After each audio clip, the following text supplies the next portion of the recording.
You in NIU country, Brad? I'll be in Chicago Sunday.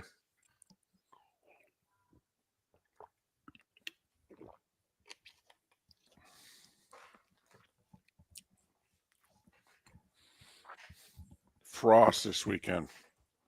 I'll be done.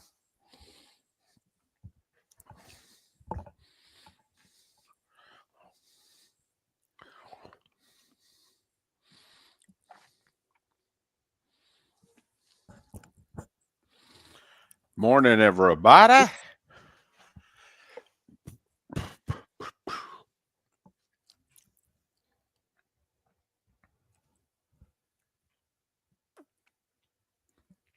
Morning, Robes. Happy hump day indeed.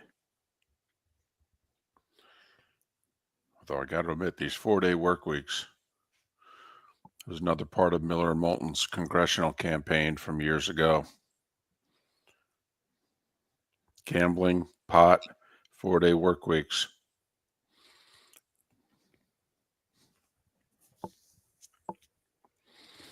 Well, you know what they say, 2 out of 3 ain't bad.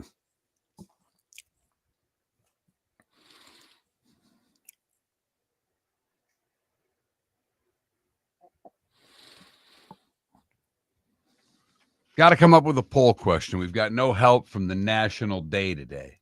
For what it's worth. Which team is most likely to return to the Super Bowl? Chiefs or Eagles?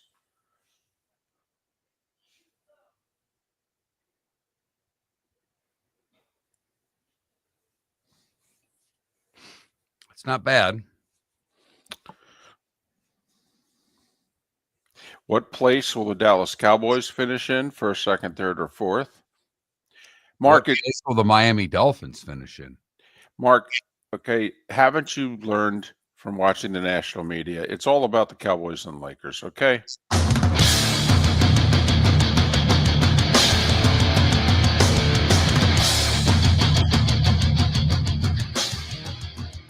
You're listening to Miller and Moulton, coming at you from the Floormeister Studios. Floormeisters, keeping it real. And now, here's Mark Miller and David Moulton. Top of the morning to you on this hump day, the first such Wednesday of September. Hope your week is going well. Heck, we're getting past the midway point, aren't we? How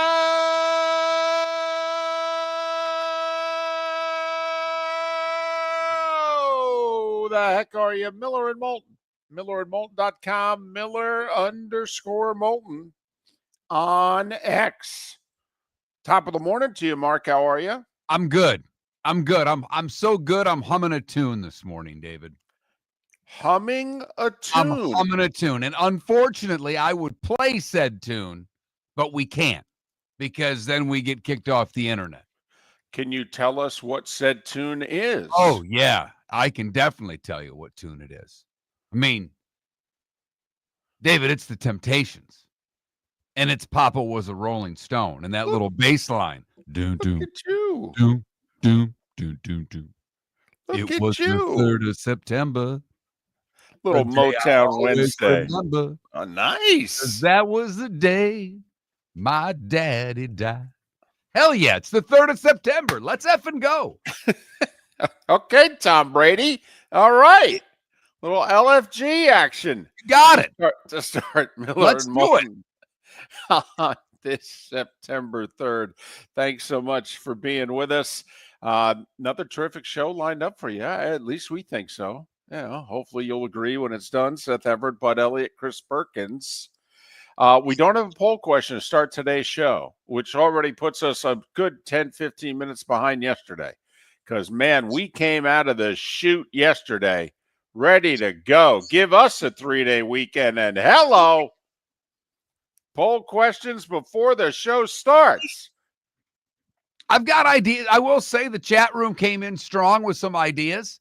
You and I loving this week because in our 19-year history, we have consistently advocated for the 4-day work week. Yes, we have. It was And this part is of back our. when we actually worked. I don't consider what I do, and my wife definitely doesn't consider this work. Well, she's seen the paychecks. You got it. So, You got it. They'd have to triple for her to consider this work. come on. Double, I think, that would qualify. Maybe. Because Wow. triple, she could quit working, and then she'd be like, go get him, honey. Gotcha. Well, Go get him. Come on. She didn't, no offense. No offense. She didn't sign up for that. She knew what she knew. Okay. I don't think she did. I think I snowed her. Really? When you were wooing her 15 years ago, you think she thought there was a possibility that you would make enough money so she wouldn't have to work? Wow. Well, I don't think she expected to work as long as she's going to have. No, that's totally different now. Come on now. You changed lanes. You got off. No. I understand. But as you know, her job is physically demanding. It is a very difficult job. Right. And as now she's hit 50, she's like, I don't know how much longer I want to do this. Could you get your, you know what, together? No, honey, you've known me 15 plus years. I mean, listen, this is who I am. Okay. I know. Hey, that's all I got, David. That's all I got. Well, obviously you had game. Okay. A, she married you, but B, apparently she thought, 15 years ago, as you were wooing her. Okay. Wow. I mean, I remember where we were 15 years ago. We were working sales by day, show by late afternoon and evening. Yeah, but we were making more money then. Well, we were making more money then. Okay. All right. And now we're doing sales and a show. And hey, we're moving right along. Good morning, Tampa. Right. Been on the air in Tampa for a week. We are very excited to have the Tampa market back. Hello, Jacksonville. Hello, Huntsville. Hello, Lake City. Hello, Port Charlotte. And, of course, hello to our original home, Fort Myers and Naples, as we are one day away from the National Football League season beginning. Dun-unt. Dun-unt. Dun-unt. Dun-unt. That's funny. You're doing NFL sound. In my head, I still got, it was the 3rd of September. No, I know you do. I'm trying I've got Papa Was a Rolling Stone in my head all day today. I used to, when I was doing shows in Raleigh, when I was solo, long before I moved here, that was one of my lead-in songs, because you had roughly like a minute 14 before anybody spoke. You wanted those long, drawn out. You know, I didn't have time to loop things. We weren't all computerized, and it wasn't easy to do editing like it is now. That was a good one. I agree. That had some oomph to it. I agree. I didn't know when I started with that if I was giving you a little NFL or if I was giving you like a 1970s detective show, because I think they sound one and the same. Absolutely.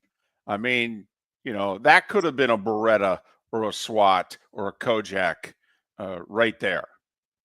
It also works for the NFL. Dun-unt, dun-unt, dun-unt, dun-unt, dun-unt. We are 38 hours away from the Eagles' dismantling of the Cowboys. Yes. By the way, can I include the Eagles minus whatever it is? Okay. And it keeps going up and I don't care. Okay. Am I allowed to include that? Because when is the game being played, David? Thursday night. Then you know what the answer is. Oh. Well, listen, if I'm giving away a freebie, folks, it's a winner. Okay, because I've given away 3 freebies and I'm 3-0. How are you doing on the record picks? That's 0-5, Mark. Bingo. That's 0-5. Right. So I'm giving you the Eagles. Lay the points, which I think is up to 8.5. Miller and Moulton on this hump day. A lot going on. Lot going on. Just kind of curious. Do you care about these college football polls after a week at all? I mean, Not do you? not the way I used to, and I don't even mean when I was younger and I cared about them for positive reasons. I don't even mean 4 or 5 years ago when I would get angry at the polls of where they put a team. I think that now that we are at 12, it is a lot easier to just dismiss the August, September polls, if you will. It will work itself out. I am not at all happy, upset, bothered by the current poll. I was Okay. looking at it this morning, and should a couple of teams, in my opinion, be ranked a little bit higher? Yeah, I think they should. Do a couple of teams deserve to be ranked? Probably not. They're there by name only, but it'll all work out. I don't put a lot of stock into them anymore, David. I really don't. Okay. It bothers me that the playoff committee's first poll looks identical to the AP and coaches poll when it comes out. That part bothers me because they are not independent thinkers the way that they portray themselves as. That would be my only complaint about the polls, is that the committee who chooses the 12 rely upon the polls far more than I believe they should if they are indeed doing what they're supposed to do. The stuff that I find interesting, first off, the subtle differences between the media and the coaches about how they feel about certain teams.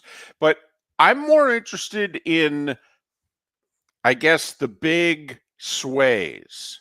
If a team wins a key game, how far up do they move? Because let's face it, this is a sport based on public opinion.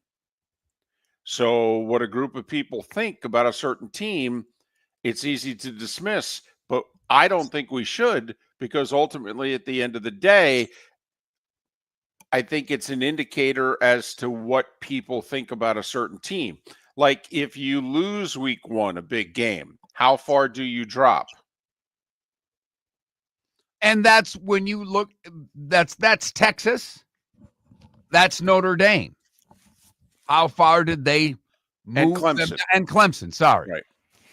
Yep. But when you're a 2-touchdown favorite over a 10-loss team from a year ago, and you get your doors blown off, do you really deserve to be in the top 25? If that team were named anything but what they were named, or if they were named the same thing as the team in Columbus, and you know what I'm getting at. If that was a team that had a really good year a year ago, and they got a lofty ranking based on last year, and they weren't a name brand, and they got their doors blown off, I doubt they would be ranked. So you're saying if Alabama was named Illinois, Bingo. and they were preseason 8 or 9 or wherever they were, and they lost the way they did, that they would fall all the way out of the rankings? Yeah, 100%. Okay. 100%. It's happened before. I mean, I am curious, and I don't know off the top of my head, how far did Florida State fall last year? Because weren't they at the back end of the top 10 last year? Weren't they 9-10 when they lost to Georgia Tech over in, was it Ireland? In Dublin, yeah. Yeah. So I would be curious as to how far Florida State fell. Closer game, I think. But also Florida State's a brand. Right. I mean, they are a brand in the sport. For over a generation, they've been a brand in the sport. This the lowest Alabama's been in the polls in nearly 20 years? I mean, let's face it. Once Nick got the train a rolling in 08, I mean, for goodness sakes.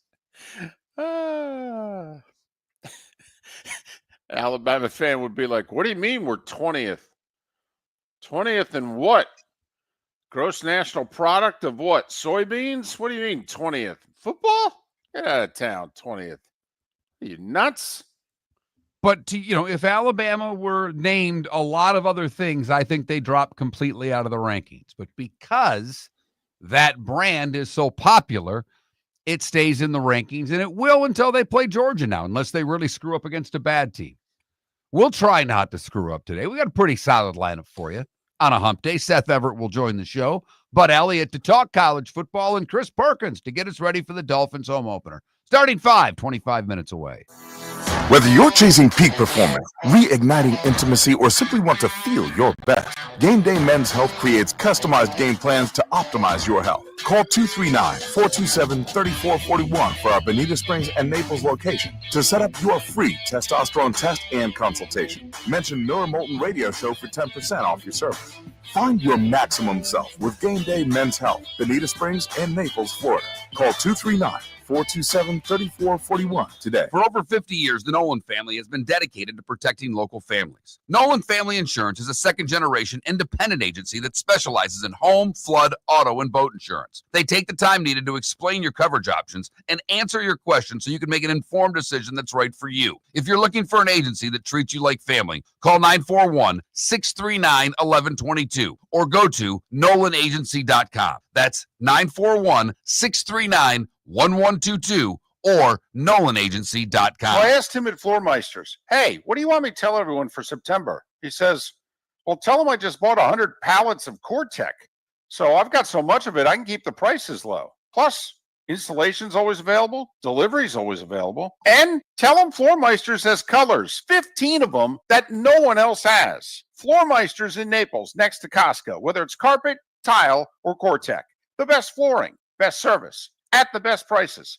Floormeisters, floormeisters.com. American Paint Supplies is your one-stop shop for all your coating needs and has been for 30 years. American Paint Supplies is also your #1 Festool dealer in Southwest Florida. If you are a builder, cabinet maker, painter, or power tool enthusiast, Festool craftsmanship can be found at American Paint Supplies. Celebrating 30 years of service, and Festool is celebrating 100 years of excellence. Come to American Paint Supply for a perfect pairing of service and expertise on 6100 Shirley Street, Naples, off of Pine Ridge, or online at AmericanPaintSupplies.com. This is Miller and Moulton.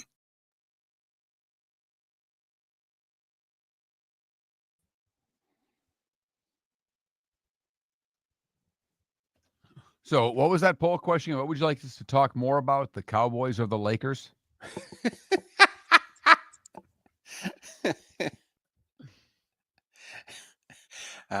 You could say the Jets. Hello.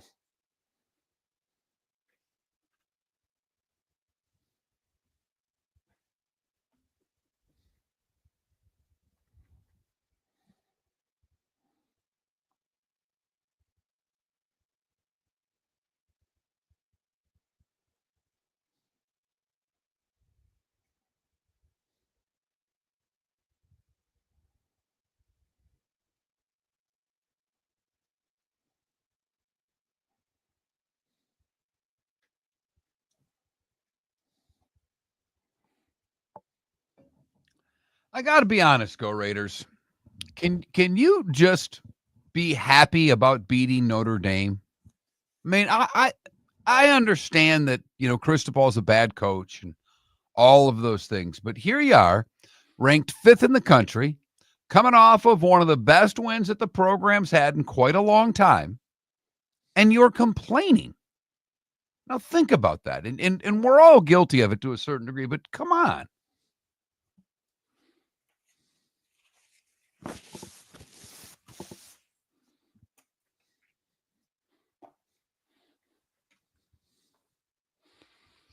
Go Raiders. I'm just throwing this out there.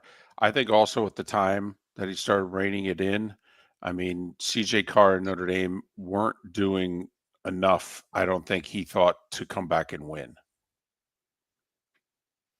I think we could re-ask the question, who's going to win the most games in the state of Florida now? Florida State, Miami, South. Oh, look at you. But if we wanted to go NFL, what place will the Dolphins finish in? What we could do all three. We could do a Dolphins, Bucks, Jags.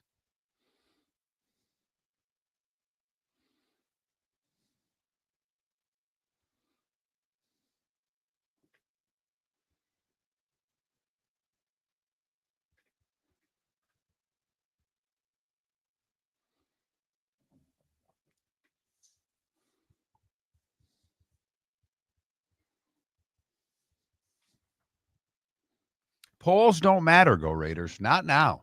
Look, I believe if you get to the ACC championship, unless you have 3 losses going in, they proved last year with SMU, they're going to take you.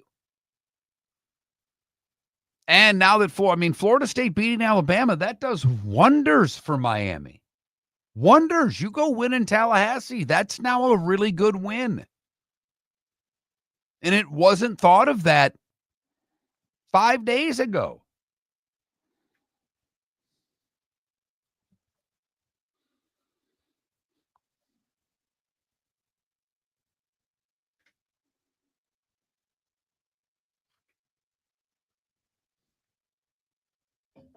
I did like whoever put it up there. If you did a 4-day work week, would you do Tuesday through Friday or Monday through Thursday? Ooh. I thought that was a fun little. I like that. So I can go with the football ones. I can go with I throw 4 or 5 of them up there. I don't give a damn. I can turn out the light, get in the bed before the room gets dark. What one do you like the best? You want to do one sports and one leisure? I like the 4-day work week one a lot.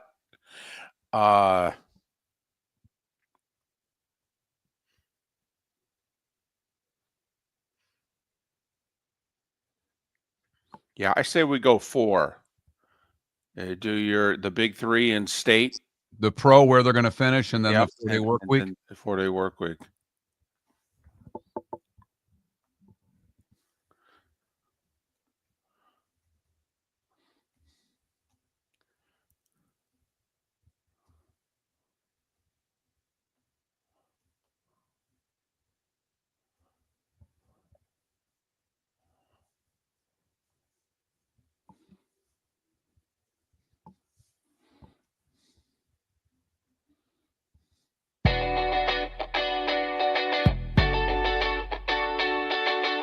You're listening to Miller and Moulton. And now, here's Mark Miller and David Moulton. 21 minutes past the hour on this hump day. Let's get over it together, shall we? And for those of you who worked Monday, you're like, yeah, not in as good a mood as the rest of you. I went to get something to eat yesterday, and, my head, I had Monday off. So I said to the ladies behind the counter, hey, how was your weekend? They both slowly looked up at me and they're like, we worked yesterday. I went, oh man, I'm sorry. Can I get tomatoes and green peppers with that? Thanks. I've had fun because my son has had the same job since he started college. He's now 26. So he's worked for the same company all through college and now into his young professional career. They don't get Labor Day off. Wow. They've never gotten Labor Day off. Man. And I usually wait until early afternoon to send them a text that says, thank you for your service. Thank you for your labor. Yeah. Thanks for laboring for me this Labor Day. Take a picture of yourself on the lanai by the pool. He finds it really funny. I'll bet he does. The thing is, you paid for so much for so long. I mean, you've still got credit, if you know what I mean. You've still got. Oh, yeah. Yeah. It's tough. You got to pick your spots, before you get to be like late 30s and in your 40s. It's tough you got to pick your spots with your parents. They've still got hand. I know it means nothing to anyone, but when a brawl happens in a venue that's mostly empty, is it real? I mean, right. Last night, Rafi Devers hits a home run for the Giants. Yep. And apparently took too long to get to first base. He admired his home run a touch too long. And I watched the replay. Man, that pitcher was uptight. He was very upset. See, I think Devers was he was watching going, is that going to stay fair? Is that, I thought, he kind of had the lean going. The catcher's not staring at Devers. I think the catcher's looking at the ball too going, is that going to stay fair? The bench is cleared before Devers got to first base. Yes. I've never seen that before. No. Usually it takes that long trot, the next guy to get thrown at, Right. and then we have a little something. It is true. And I don't know, it's the Giants and the Rockies. I know 6 people give a damn. And it's not, but that's why I'm even more interested. I love the fact, I believe that Devers stopped his home run trot To join the melee. whatever it was, yes. The umpires got together, figured out who they were ejecting, announced who was staying in the game and who wasn't, at which point Devers picked back up his trot somewhere between first and second. I will say, if I'm the Rockies manager, I'm pulling a Billy Martin. I'm appealing to every base on the next play, at least to first base, because Right. I'm not sure if he ever touched first. Like, I watched it a couple of times this morning going, did he get to first? I think he got to first before he joined in the melee. And then but it was unusual. See, I didn't think he was, this wasn't Reggie at the plate. This wasn't exactly. This wasn't flipping the bat and looking at it going, look at my work. Damn, am I good? Look at that sucker go. And then, beginning my trot when it lands and, doing the stutter right when I get to every base. And, I mean, got to admit, I'm going to date myself here. I wish Willie Montañez was playing now. Okay, because Willie had like a combination. He like combined Reggie Jackson and Ricky Henderson all into a home run trot. And he used to make a big deal when he got to the base. Like he'd begin to slow down, stutter step, and then hop on the bag. I love the 3-step stutter before the bag. And then he'd do it again, getting a third 3-step stutter, hop on the bag, and little air under it, boom. So he'd come down, land on it. And then he'd get to home and he'd stop right before home and he'd walk the last 3 steps. And then, I mean, that's what we need because, unwritten rules of baseball and all. But I have turned you around on the unwritten rules of baseball, haven't I? Not completely, but I've at least made you realize how silly some of them are. Well, no, I've come around on most for this reason. Once they started doing things like just holding up 4 fingers, here, we don't have to carry out this intentional walk. You want the guy on first base? You go to first base. They've added a lot of things now. You can only throw over so many times. A pitcher must face 3 batters. But those are rules. No, I understand, but they've legislated so much that I don't know how much unwritten. To me, Mark, the most fascinating thing last night. Did you see what happened in the Houston Yankees game? I've never seen this. Now, I could be naive, and this has happened far more often. So, Framber Valdez, Houston's ace, is on the mound, and he's staring in for a long period of time. The catcher, right before he begins his motion, puts both arms up and is moving him back, like step off the mound.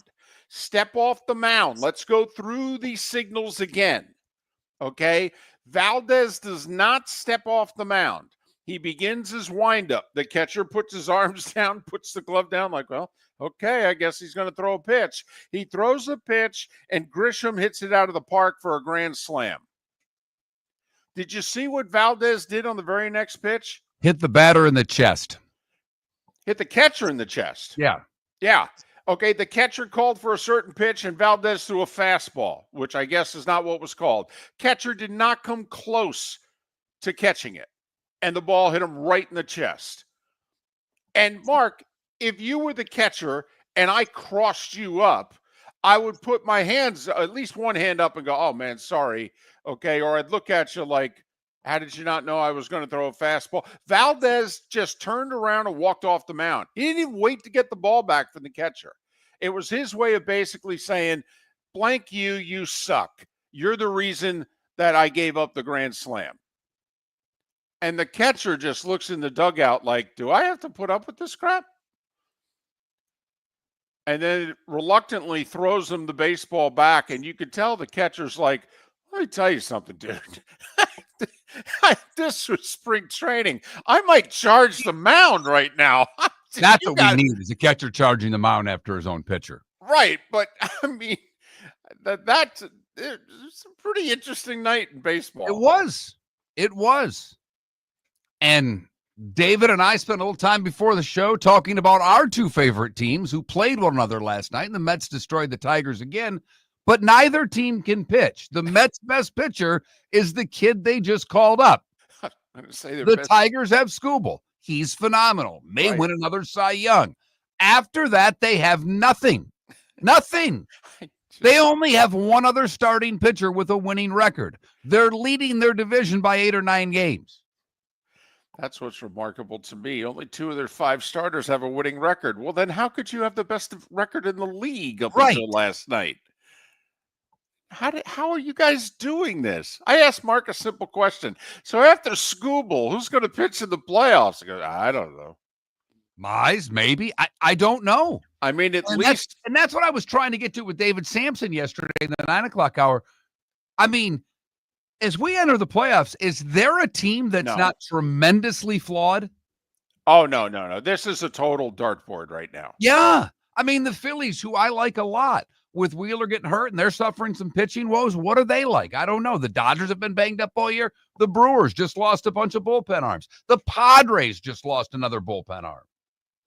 I do think there are certain teams in each league that are best equipped to win 3 or 4 series. All right.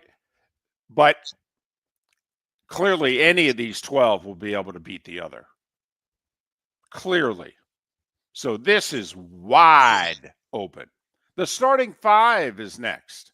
So I asked him at Floormeisters, hey, what do you want me to tell everyone for September? He says, well, tell them I just bought 100 pallets of Core-Tech. So I've got so much of it, I can keep the prices low. Plus, installation's always available. Delivery's always available. And tell them Floormeisters has colors, 15 of them that no one else has. Floormeisters in Naples, next to Costco, whether it's carpet, tile, or Core-Tech. The best flooring, best service, at the best prices. Floormeisters. Floormeisters.com. American Paint Supplies is your one-stop shop for all your coating needs and has been for 30 years. American Paint Supplies is also your #1 Festool dealer in Southwest Florida. If you are a builder, cabinet maker, painter, or power tool enthusiast, Festool craftsmanship can be found at American Paint Supplies. Celebrating 30 years of service, and Festool is celebrating 100 years of excellence. Come to American Paint Supply for a perfect pairing of service and expertise on 6100 Shirley Street, Naples off of Pine Ridge, or online at AmericanPaintSupplies.net. When Glass Doctor replaces your windshield, we don't just send you on your way, we send you off protected. Your local Glass Doctor includes the industry's only 12-month windshield protection plan at no extra cost. That means unlimited chip repairs and even a one-time replacement if needed. High-quality service backed by real peace of mind, right here in your neighborhood. Glass Doctor, Glass Doctor.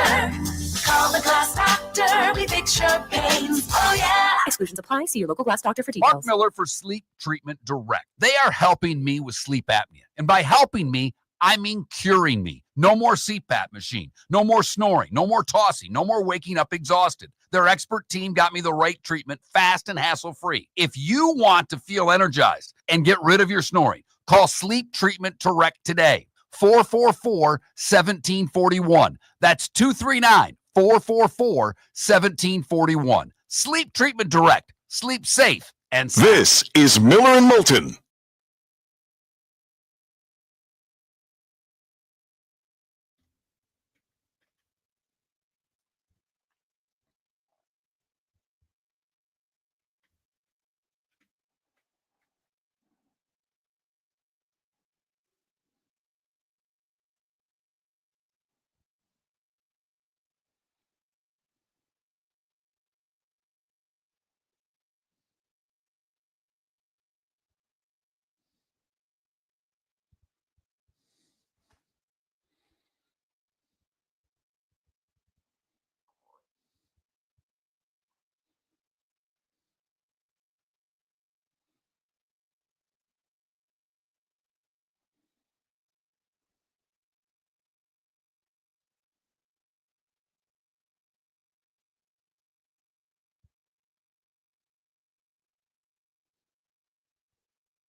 So, Mark, I'm kind of working on my travel.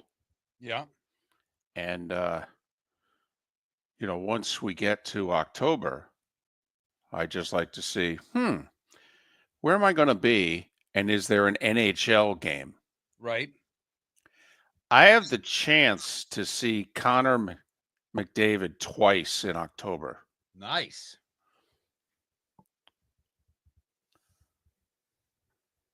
The day before Monday Night Football, Edmonton's in Detroit. And I think on a Saturday night, if I decide to stay in town, I think we do a Washington Husky game. And Ooh. I could stay in town.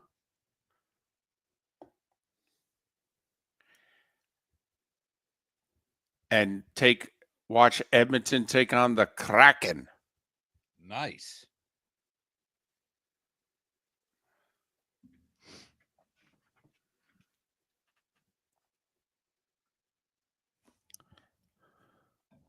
I've never seen them in person. Neither have I.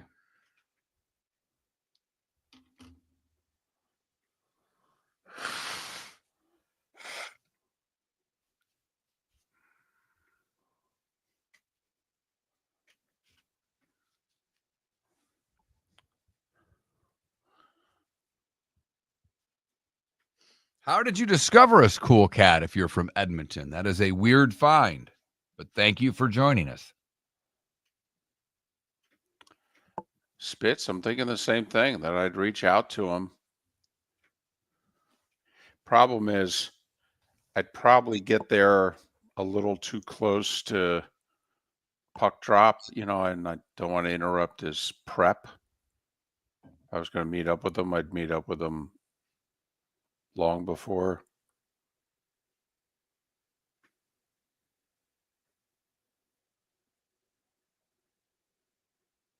Well, winning by default is good. Cool Cat. We can win by default.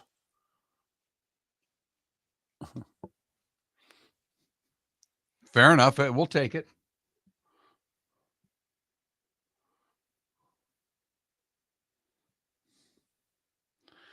But Mark, that game in Detroit is a 3:00 game. Really? Yeah. So all the,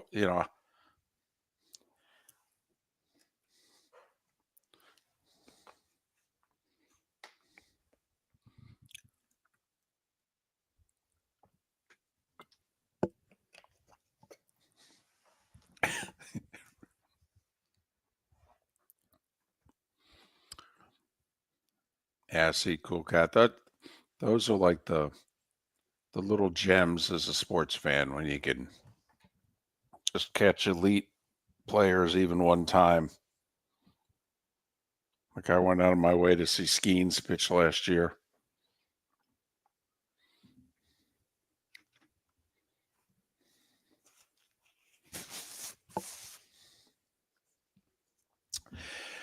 I got to go to Oregon, DC. Oklahoma State, Oregon. Gundy already firing shots. Landon giving them right back. Oh, I feel badly for Gundy. His Phil Knight died. Yes, he did.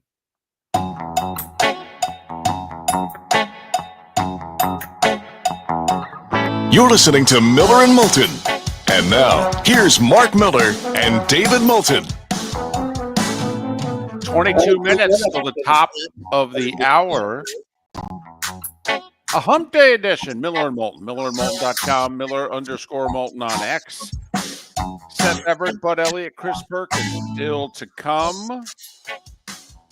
Right now it's time for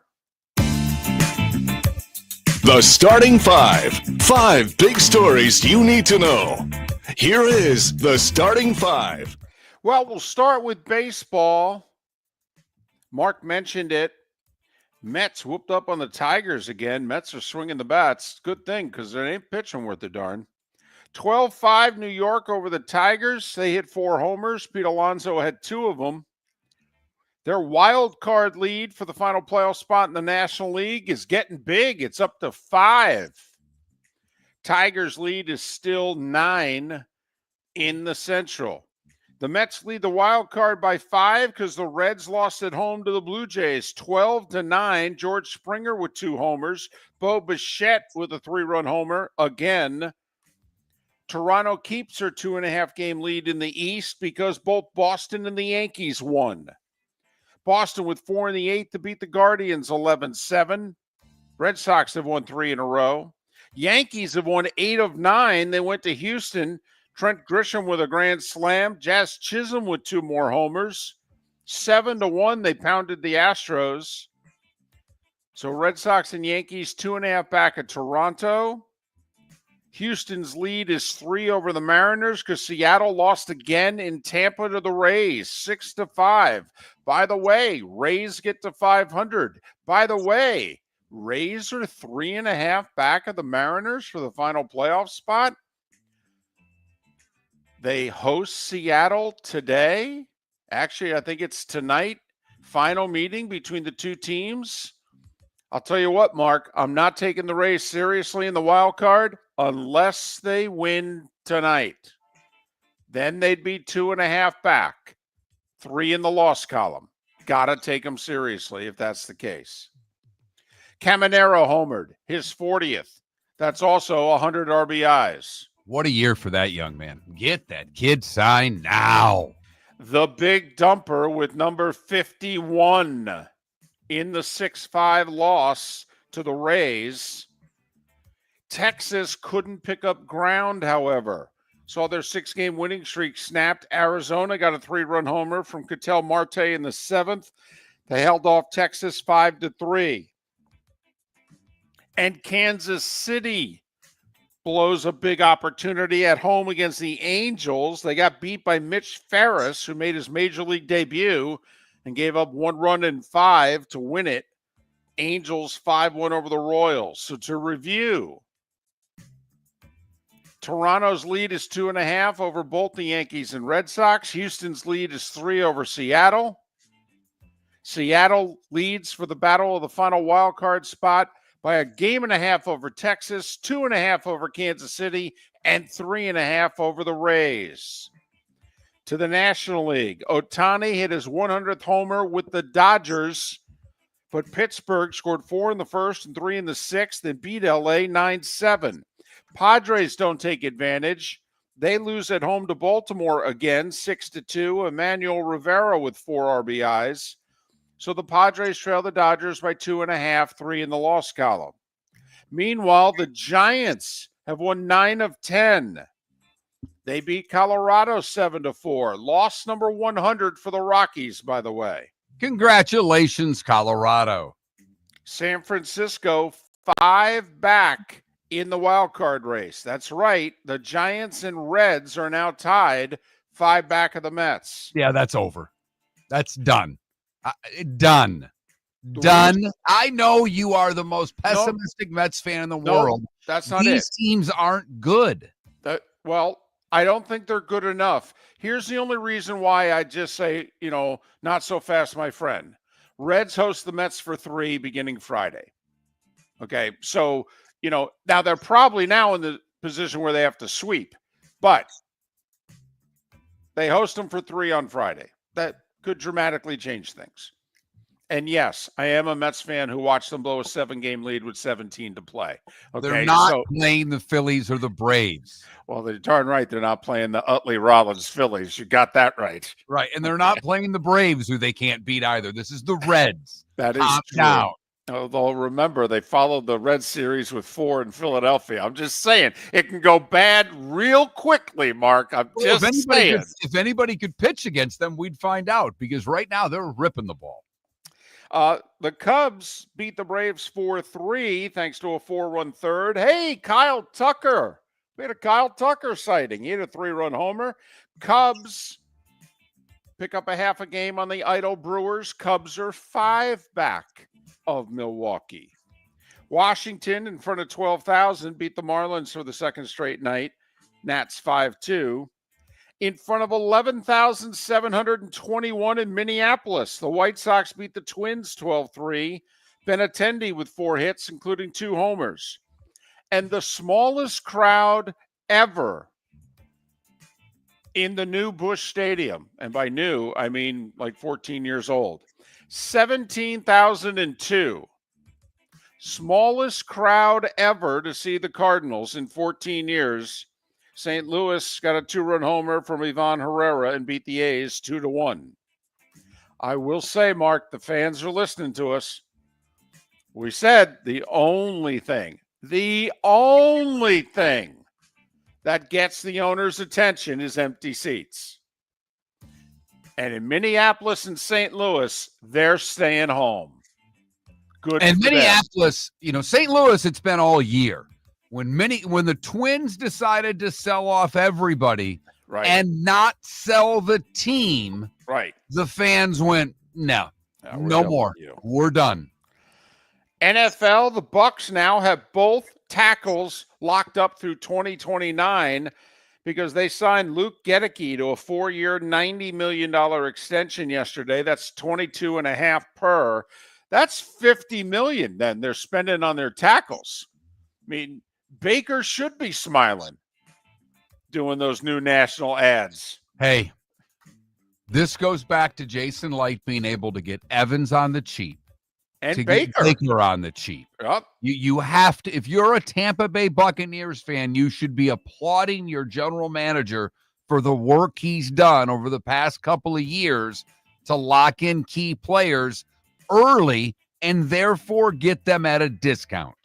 Gedeke was a second-round pick 3 years ago. This year will be the final year of his rookie deal, and then he starts making the big money. 50 of the 90 million, by the way, is guaranteed. Steelers head coach Mike Tomlin says, at the end of the day, I think Sunday Cam Hayward will play, despite him being not very happy with us and his contract. The Giants officially list Jackson Dart as the second-string quarterback behind Russell Wilson. Interesting. I mean, Well, it really is. There's no need to do it. Wilson goes down in the first series, like Aaron Rodgers did. It's not like we've not seen this before. Right. That means Dart has to come in and play. I think that's a mistake. I think it's the Giants clearly saying he is the future. We're not hiding it. Bills re-signed wide receiver Gabe Davis. He spent 1 year in Jacksonville, caught 20 passes, made $24 million because he signed a 3-year deal. The first 2 were guaranteed, so even though the Jags let him go, he still got paid. He's still recovering from a torn meniscus, but the Bills have now re-signed 3 former veterans.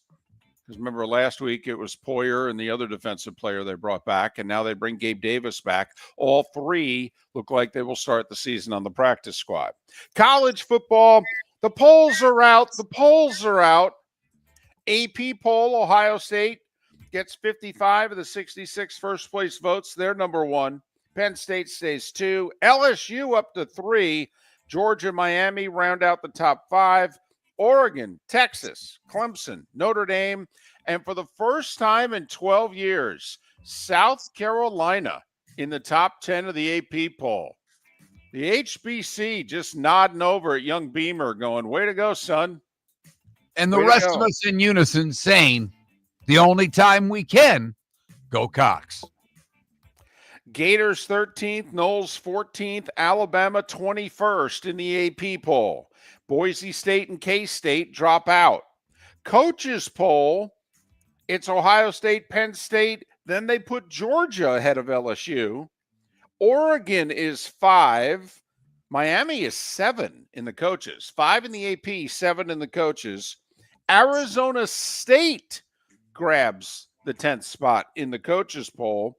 Florida 15th, Knowles 19th, Bama 20th. So Alabama 21st and 20th in the respective polls. One other college football note, 2 Vanderbilt players joined 8 others in going to federal court yesterday to sue the NCAA to allow athletes 5 years of eligibility rather than 4. Miller and Moulton have said for a long time, if we were calling the shots, that's what the athletes would get. 5 years. By the way, you'd only get 5 years if I was calling the shots. I don't want to hear about, exemption this and special circumstances this. We're giving you 5. Hell, you could graduate a year early. Okay, we're giving you 5. And then it's time to go. U.S. Open, yes, Mark, it's still going on. I actually watched a little yesterday. Ha! So there. Yeah, and I watched women's doubles, David. Because of Venus? Yeah. She's 45. Yes. 45. I know. And her doubles run ended when she and playing partner Leylah Fernandez were whooped 6-1, 6-2 by the top-seeded doubles team of Taylor Townsend and Katerina Sinakova. Women's singles, American Jessica Pegula, straight set. She's yet to lose a set. She's through to the semis. She'll face the top seed Sabalenka, who got a walkover in the quarters. There hasn't been one of these since Chris Everett in the semis in 88. Couldn't play against Steffi, and Steffi got a walkover to the final. On the men's side, the second seed Alcaraz, yet to lose a set, despite the haircut. Okay, he's through to the semis. He'll meet 38-year-old Novak Djokovic. By the way, his 53rd Grand Slam semi. Is that any good? Well, if you make the semi every year for 13 years, you're one short. He's the first guy at this age to make the semis in all 4 majors in the same year. Crossover sports? You and I always have the Tiger Jack conversation on and off air. And one of the things you and I lean pro Jack over Tiger are all the seconds and thirds that he had in the majors. When you combine his top 3 finishes, it's ridiculous. When you look at Djokovic and some of those numbers, isn't it almost Nicklaus-esque? Yeah, he has all the titles, but he's probably got the most seconds and the most, semifinals as well.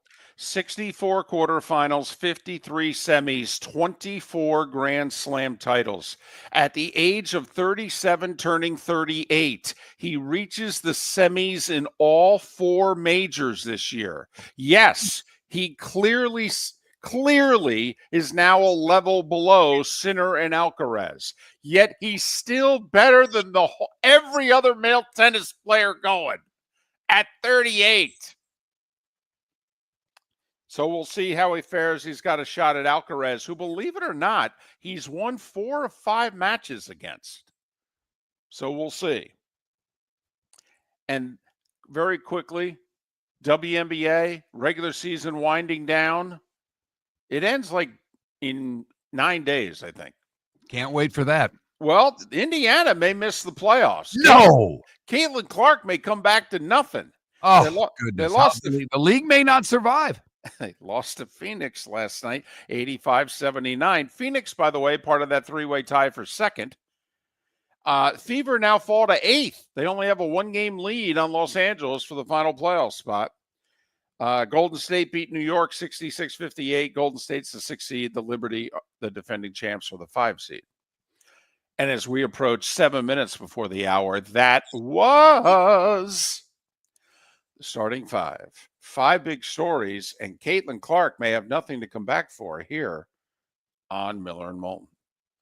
David, we have not 1, not 2, not 3, but 4 poll questions today. Wow. We went the easy way out. Where are the Bucks, Jags, and Dolphins going to finish in their respective divisions? Okay. That's 3 of the questions right there. And then it was suggested in our chat room, and I liked it. Since it is a 4-day work week for the vast majority of us this week, if you could have a 4-day work week, would you work Monday through Thursday or Tuesday through Friday? Right now, Monday through Thursday with a tremendous lead. I'm losing this one, and it doesn't bother me because when I was younger, I would have certainly voted Monday through Thursday. But as I'm getting a little older, I really like Sunday Fun Day. And having Monday off to regroup from Sunday Fun Day seems a little better to me. And let's be honest, who really works on Friday anyway? So if you're in the office, you're doing a half-assed job.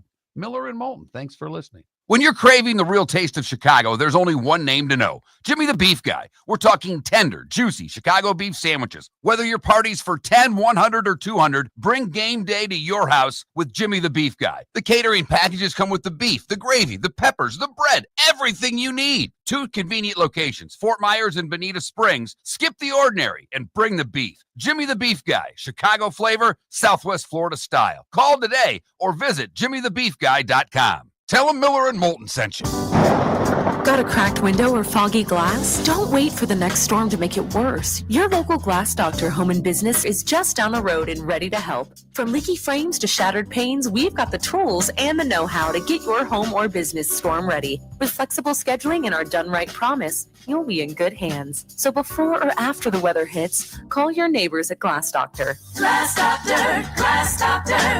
Call the Glass Doctor, we fix your pains. Oh, yeah. So I asked him at Floor Meisters, hey, what do you want me to tell everyone for September? He says, well, tell them I just bought 100 pallets of Core-Tech.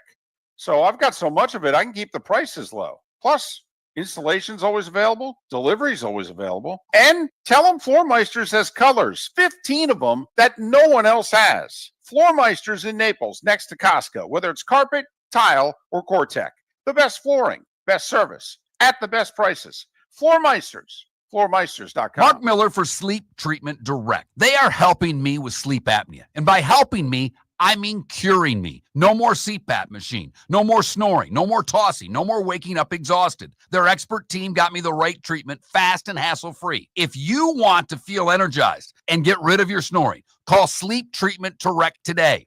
444-1741. That's 239-444-1741. Sleep Treatment Direct. Sleep safe and sound. American Paint Supplies is your one-stop shop for all your coating needs and has been for 30 years. American Paint Supplies is also your #1 Festool dealer in Southwest Florida. If you are a builder, cabinet maker, painter, or power tool enthusiast, Festool craftsmanship can be found at American Paint Supplies. Celebrating 30 years of service, and Festool is celebrating 100 years of excellence. Come to American Paint Supply for a perfect pairing of service and expertise on 6100 Shirley Street, Naples, off of Pine Ridge, or online at AmericanPaintSupplies.net. Shoeless Joe Sports Cafe is where your fantasy football draft should be. Free private rooms, Wi-Fi, plus food and drink specials. In August, Shoeless has bingo and trivia Tuesdays and Thursdays with your chance to win free wings and beer for a year. Fridays, live music on the deck. Saturdays, karaoke on the deck. Plus daily meal specials like Wednesdays, $6 wings and half-price pizza. Watch all your baseball and football at Shoeless Joe's, your home for good food, good times, and good sports in the Bell Tower Shops, Fort Myers. This is Miller and Moulton.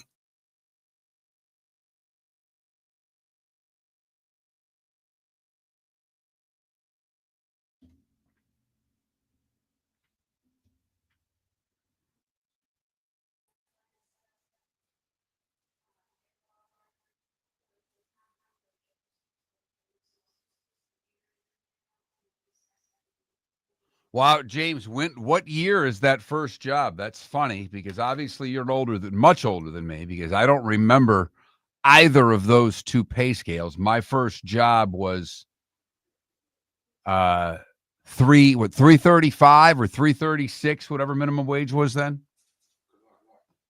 And I worked young. I was like 14 when I got my first job. So that would have been like 83.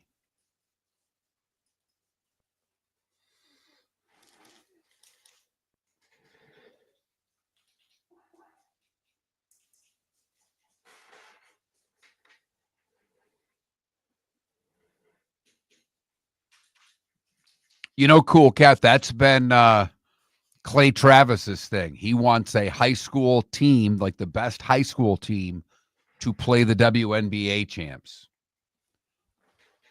Best men's high school team, obviously. And he put up money.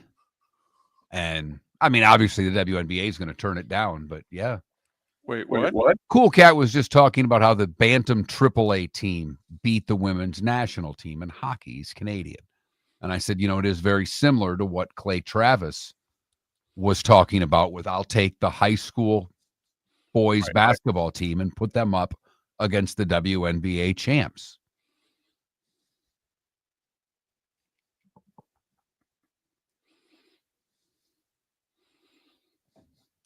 Yeah, I mean, Serena was on Letterman one time, and Serena said, "Yeah, I wouldn't take a game off a male player." She goes, "Not a game." She goes, "It's two totally different, deals." And Cool Cat, to your point, I mean, golf from inside 100's different, but obviously, the men just hit the ball so damn far.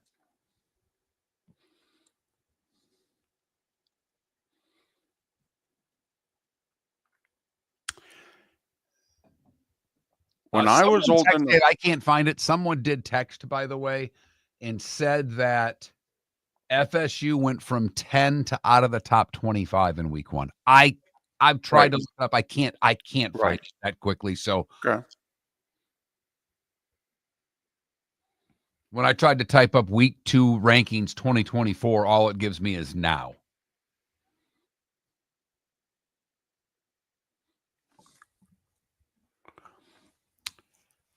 And the mechanics are the same to a point. I think I actually, I got a lot of friends, and I golf a lot. I've got a lot of friends who are good golfers. A lot of them enjoy watching the women more because they think their swing reminds them more of what a good amateur, not knock it. These guys are all low single digits. They can relate to the LPGA swing far greater than they can most of the PGA Tour swings because they swing so damn hard. But I definitely get your point. The first minimum wage I remember making was $3.35 an hour. Yep, me too. Okay. And I was making that, by the way, while anchoring the weekend news in Scranton, Pennsylvania at the age of 20. $3.35.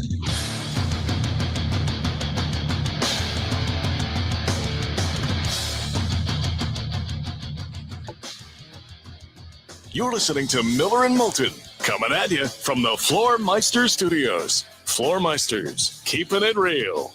And now, here's Mark Miller and David Moulton.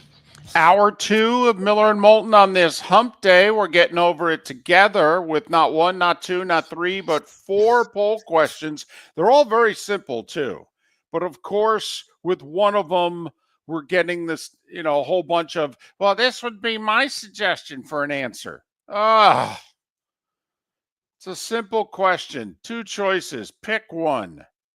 But, Mark, I am surprised. By the way, the non-sports question, which is always the most popular question we ask, is, hey, Miller and Moulton have been big fans of the 4-day work week. What 4-day work week would you choose? Monday through Thursday, Tuesday through Friday. I am surprised by how many people, though, in both chat rooms are suggesting they would want their 4-day work week to be Monday, Tuesday, Thursday, Friday. That's not an option. Well, I know that. Not an option. I said that to them. I am just genuinely surprised that people would want that to be their 4-day work week, that they want to break up their week. They don't want the 3-day weekend, or in some cases, like 3.5-day weekend. They're like, no, I want to break up my week. I'd love to have Wednesdays off. Huh. Okay. Miller and Moulton aren't there. No, I want 3 consecutive days off. And Right. I would take the Monday instead of the Friday. I know you And I would have been the total opposite 20 years ago. Total opposite. Right. But as I'm now old, Sunday fun day is a lot more fun than going out on Thursday night. Thursday used to be, when you were younger, Thursday was the beginning of the weekend. Absolutely. And it started for most of us if we went to college. And college, Thursday night was go night. Definitely. Absolutely. Right. Unlike the real world, Friday was blow off classes because Thursday night was go night. Right. Instead, you get out of college, Thursday's still go night, but you got an 8 to 12 hour day ahead of you on Friday, but you got to show, hey, I'm young, I'm strong. I can tough my way through this. I do see a lot of the memes on social talking about, the good old days. And I do laugh because I'm guilty of it, or was guilty of it, of forgetting to cut off the wristband that was on your arm from whatever bar club you were at on Thursday night and going into the office, and you're like, oh, crap, that still thing's on my wrist. Holy crap. I gotta get that. Now, okay, Mark, there's a much better chance of me forgetting to cut off my I went for blood work wristband, okay, and wearing that on my wrist for the rest of the day. Ain't it the truth, brother? Ain't it the truth? Holy Toledo. That is the most factual statement ever put out on Miller and Moulton. That's funny. The other three are all about the Florida teams and where you believe they will finish in their respective divisions. Right now, the majority of you saying that the Jags will finish in second place. I went third for the record. I did as well. What place the Bucs will finish in? Well, you know my love affair with Baker and the Bucs. I went first place for the Tampa Bay Buccaneers, as right now 72% of you feel the same way that I do. Boy, the Bucs are getting a lot of national love. If I'm a Bucs fan, this is almost scaring me. We've talked for years. What is it? 5 consecutive playoff appearances, 4 consecutive division titles, both of which I think have never been done in franchise history before. And yet the Bucs for most of that time, okay, have been, certainly the 2 years without Brady have been, summarily dismissed as kind of like a fly. All right, boy, a lot of Bucs love this year. A lot of NFC Championship game.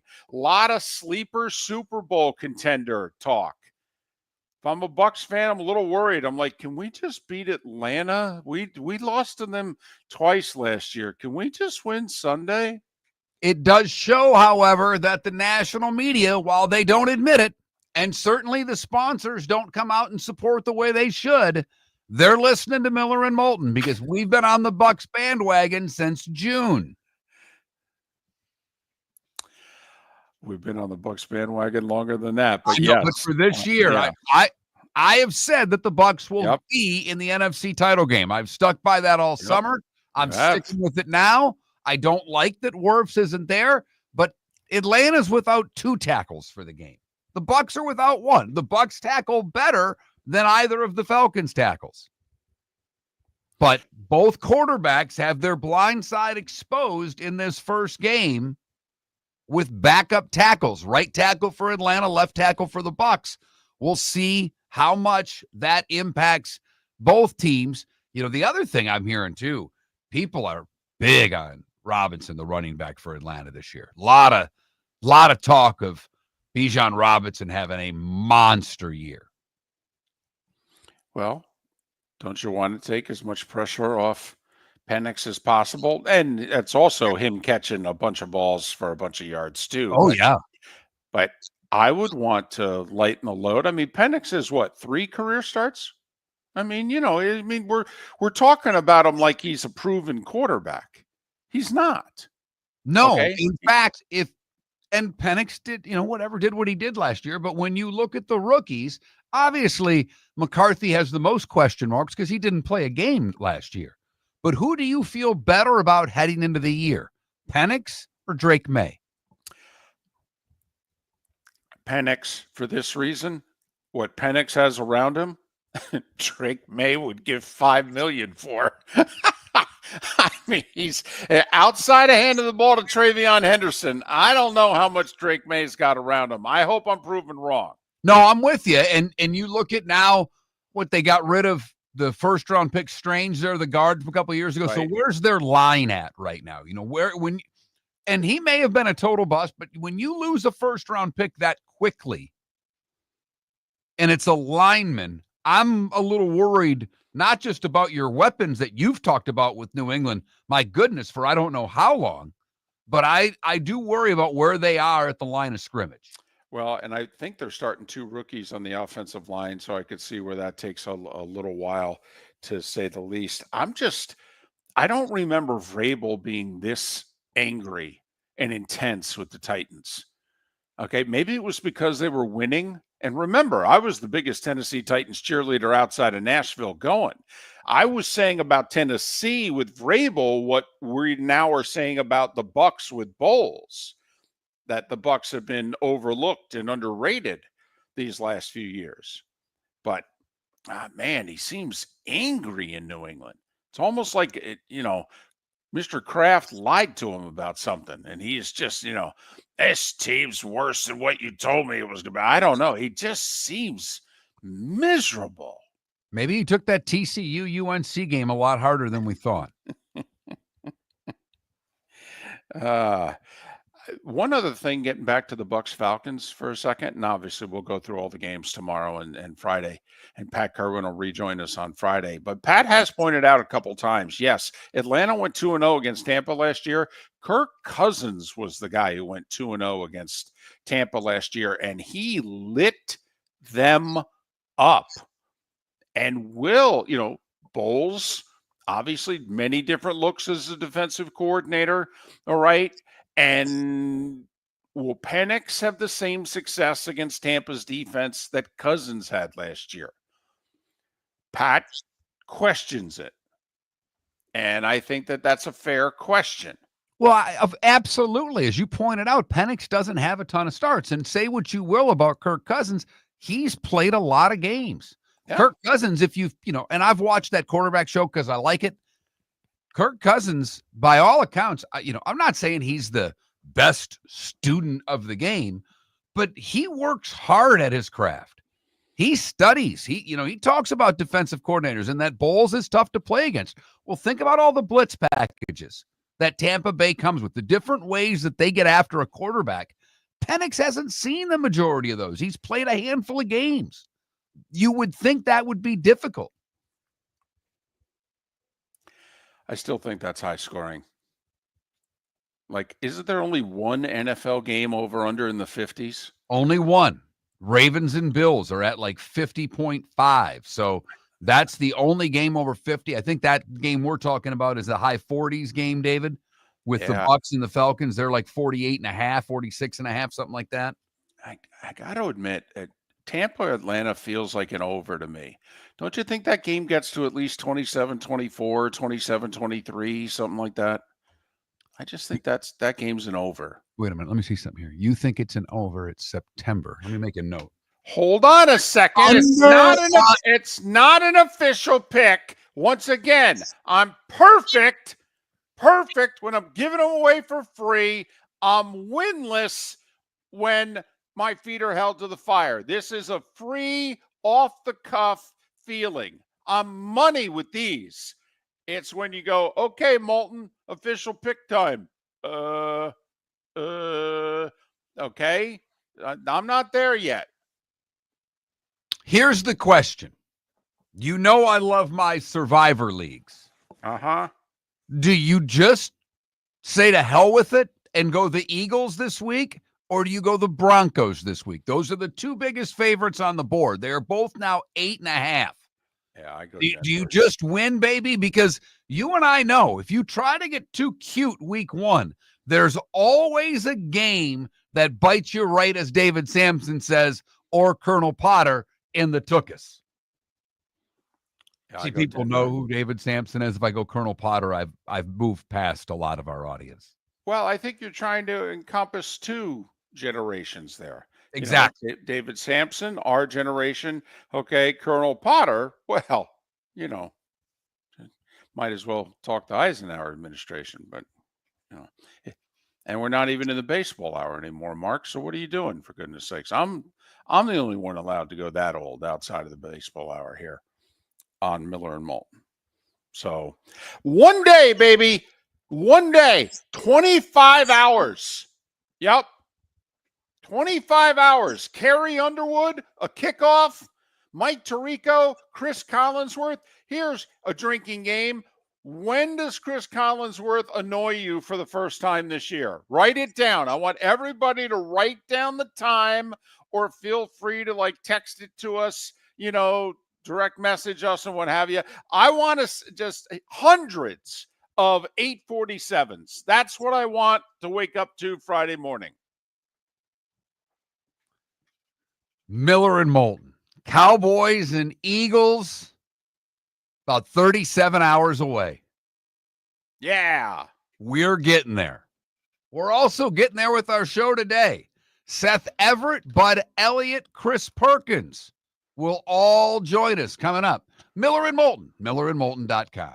American Paint Supplies, celebrating 30 years in Naples, is proud to be the exclusive Farrow & Ball dealer in Southwest Florida. The best thing to come from the UK since the Beatles, Farrow & Ball has the colors and paints at American Paint Supplies. See why all the designers and painters choose Farrow & Ball. For 30 years, American Paint Supplies provides the perfect pairing of service and expertise on 6100 Shirley Street in Naples off of Pine Ridge or online at AmericanPaintSupplies.net. American Paint Supplies is your one-stop shop for all your coating needs. So I asked him at Floormeisters, hey, what do you want me to tell everyone for September? He says, well, tell them I just bought 100 pallets of Core-Tech.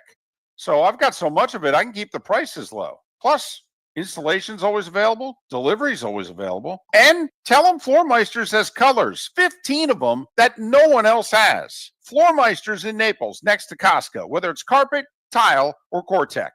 The best flooring, best service, at the best prices. Floormeisters. Floormeisters.com. For over 50 years, the Nolan family has been dedicated to protecting local families. Nolan Family Insurance is a second-generation independent agency that specializes in home, flood, auto, and boat insurance. They take the time needed to explain your coverage options and answer your questions so you can make an informed decision that's right for you. If you're looking for an agency that treats you like family, call 941-639-1122 or go to NolanAgency.com. That's 941-639-1122 or NolanAgency.com. Think we only fix windows? Think again. Your local Glass Doctor Home and Business does so much more to upgrade your home. We custom build stunning shower and bath enclosures, install sleek glass doors and windows, and can bring fresh life to foggy or cracked panes. Need a glass tabletop or a statement mirror? Yep, we do that too. If it's glass and it's in your home, we're the team to call. Call the Glass Doctor, we fix your pains. Oh, yeah. This is Miller and Moulton.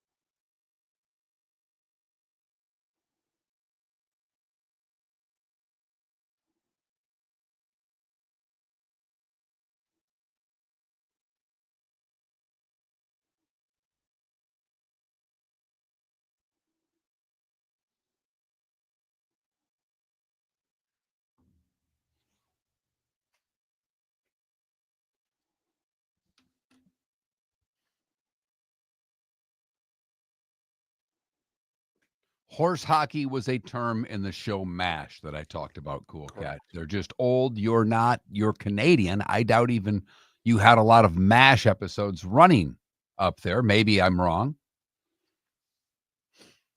You know, JDR Blue, I'm kind of with you on that. I don't mind Collinsworth the way most people do. He doesn't bother me.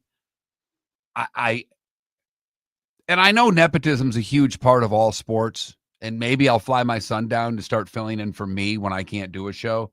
But holy crap.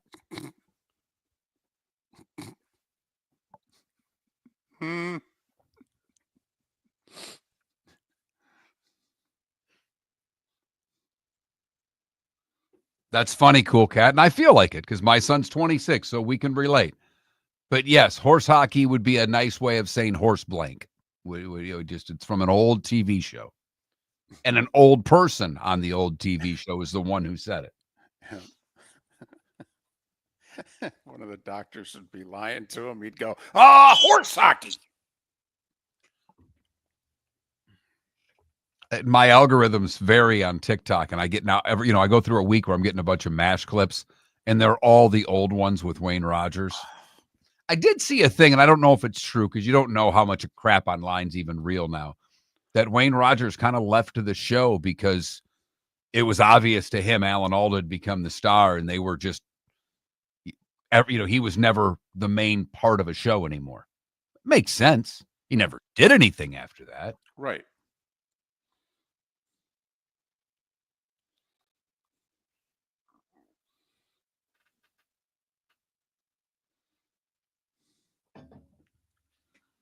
You mean you don't like Gus when he goes, the AAG, Jenny Taft?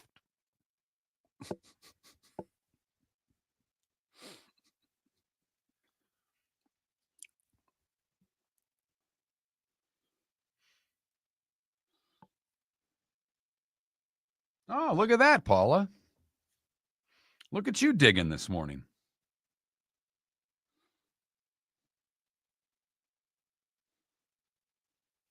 Got to send my check in for my football pools today. Guy's been doing the pools forever. He takes cash or check. Venmo, no. Zelle, no. I want a check or I want cash. Nothing else. Interesting. It's funny. I think he likes everybody, but for whatever reason, because of what we do, I think he loves the fact that I'm in his pool because people will ask him, because everybody's got goofy names. I have Mark Miller. And people like, that the guy from he's been doing it for years. Never have I won a week. Never. There's like 240 people in it. It's a tough. I've tied and lost the points. Winner take all every week? Winner take all every week, and then there's a season long. And I've been in the top 10% of that, but then I usually, towards the end of the year when I'm too far away, I forget to send my picks and I'm done. Is it just winner take all for the season too? Yeah. Yeah. Wow, that's tough. Yes, it is. That's tough. But it's $150 for the year for 2 suicide pools and a week. It's $100 for the year for the pool. He divides it up however he divides it up. And then it's $25 for the suicide, and then he calls it a death pool after about week 4 when everybody gets bounced on the one game. He starts. Right. Well, it's October. We've got to start a new one of these because there's only 7 of you left. It could be 100 left. He literally says when he sends it out, well, I'll start the death pool week 4 or 5, somewhere in there. I don't know exactly when, but we'll start it. And I just send a check for the whole thing.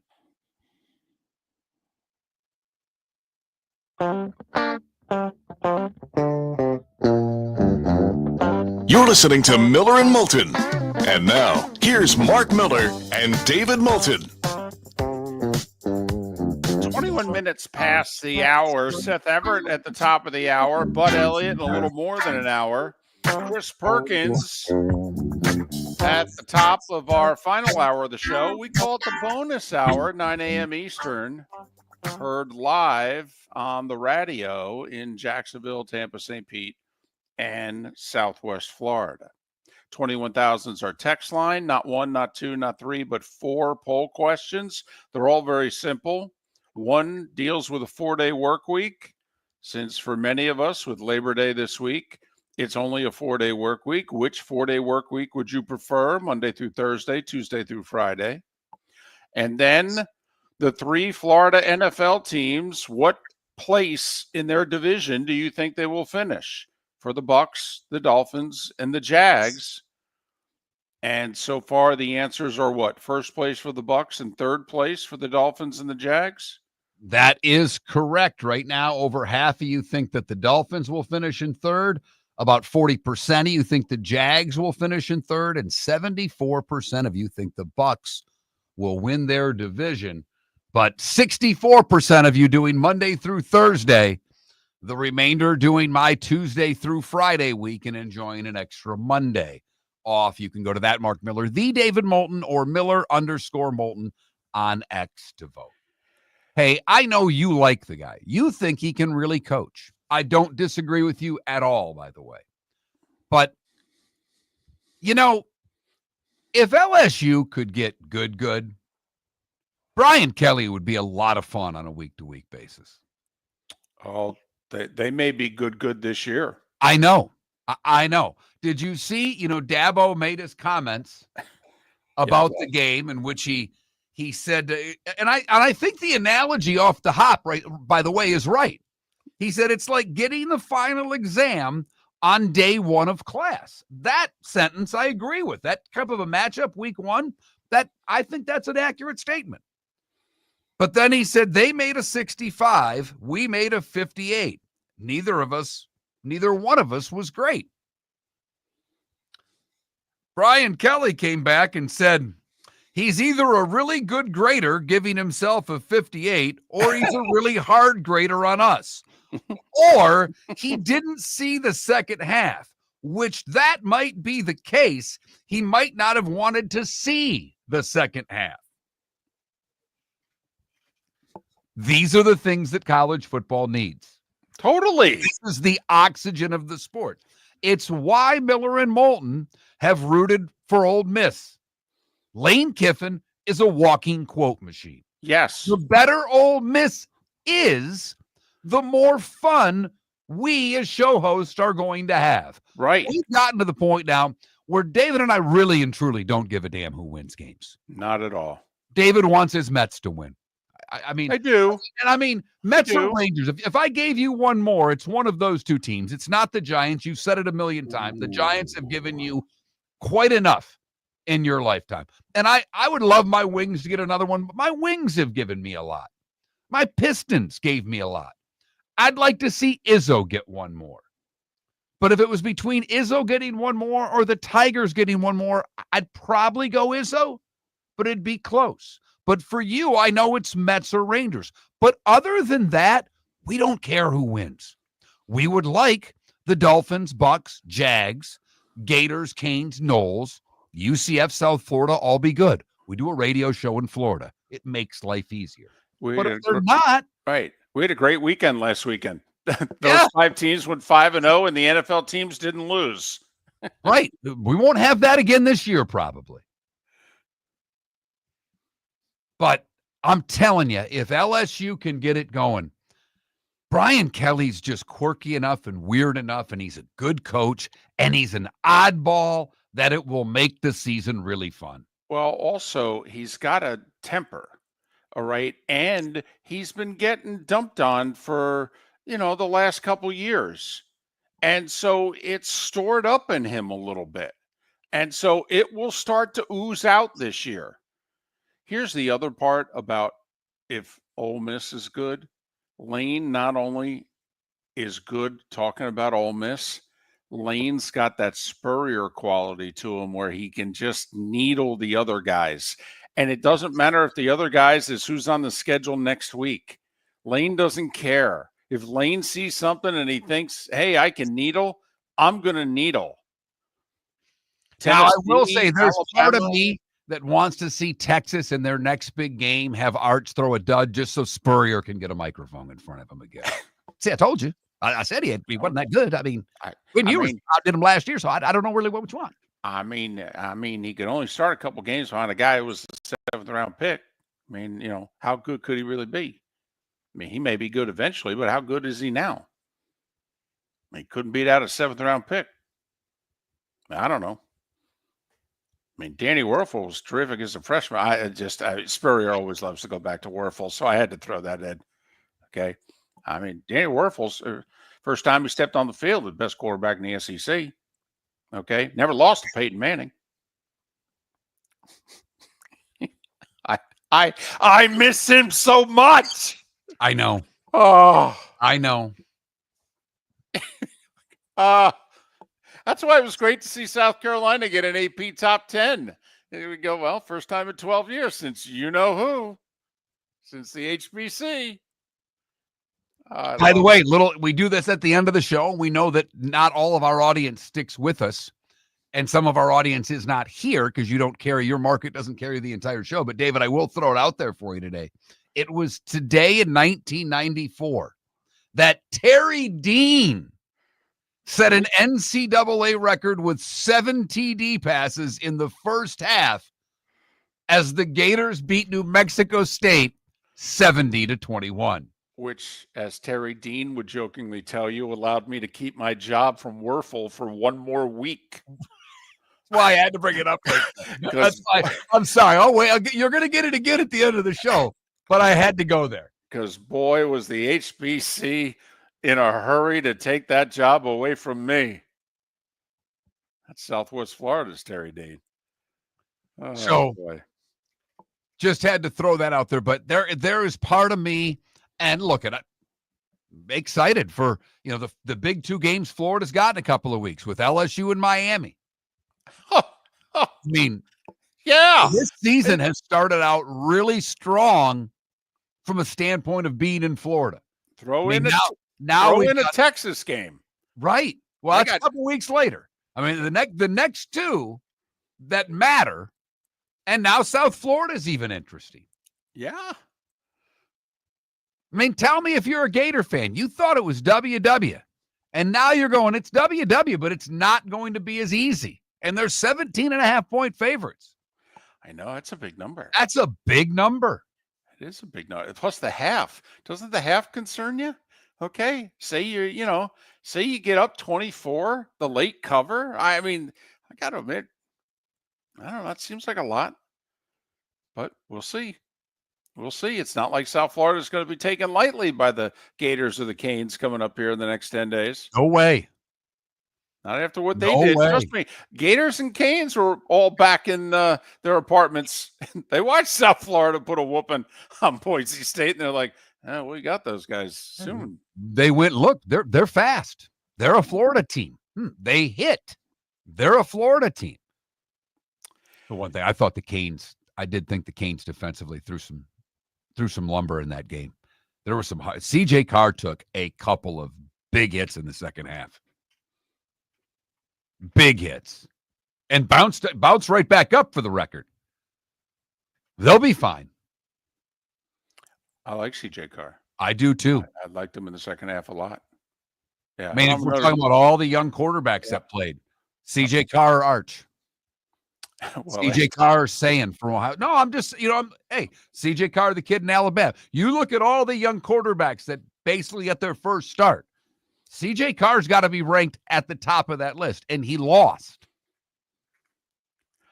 when we come back, a developing story, and we will let you tell us whether there's not much to this, or holy smackers, this is going to be a big deal. Miller and Moulton, Seth Everett in a half an hour. When you're craving the real taste of Chicago, there's only one name to know. Jimmy the Beef Guy. We're talking tender, juicy Chicago beef sandwiches. Whether your party's for 10, 100, or 200, bring game day to your house with Jimmy the Beef Guy. The catering packages come with the beef, the gravy, the peppers, the bread, everything you need. 2 convenient locations, Fort Myers and Bonita Springs. Skip the ordinary and bring the beef. Jimmy the Beef Guy, Chicago flavor, Southwest Florida style. Call today or visit jimmythebeefguy.com. Tell them Miller and Moulton sent you. Think we only fix windows? Think again. Your local Glass Doctor Home and Business does so much more to upgrade your home. We custom build stunning shower and bath enclosures, install sleek glass doors and windows, and can bring fresh life to foggy or cracked panes. Need a glass tabletop or a statement mirror? Yep, we do that too. If it's glass and it's in your home, we're the team to call. Call the Glass Doctor, we fix your pains. Oh, yeah. American Paint Supplies, celebrating 30 years in Naples, is proud to be the exclusive Farrow and Ball dealer in Southwest Florida. The best thing to come from the UK since the Beatles, Farrow and Ball has the colors and paints at American Paint Supplies. See why all the designers and painters choose Farrow and Ball. For 30 years, American Paint Supplies provides the perfect pairing of service and expertise on 6100 Shirley Street in Naples off of Pine Ridge, or online at AmericanPaintSupplies.net. American Paint Supplies is your one-stop shop for all your coating needs. Mark Miller for Sleep Treatment Direct. They are helping me with sleep apnea. And by helping me, I mean curing me. No more CPAP machine. No more snoring. No more tossing. No more waking up exhausted. Their expert team got me the right treatment, fast and hassle-free. If you want to feel energized and get rid of your snoring, call Sleep Treatment Direct today. 444-1741. That's 239-444-1741. Sleep Treatment Direct. Sleep safe and This sound. is Miller and Moulton.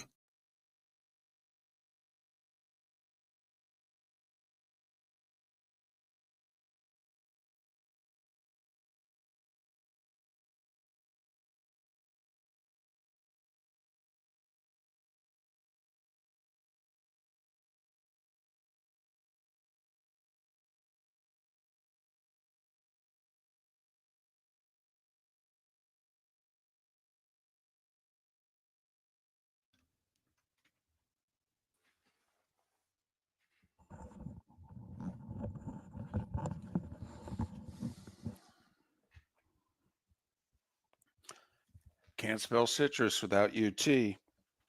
Those lines are timeless, man.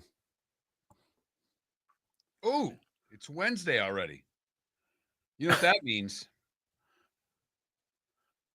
Weekly specials at the grocery stores.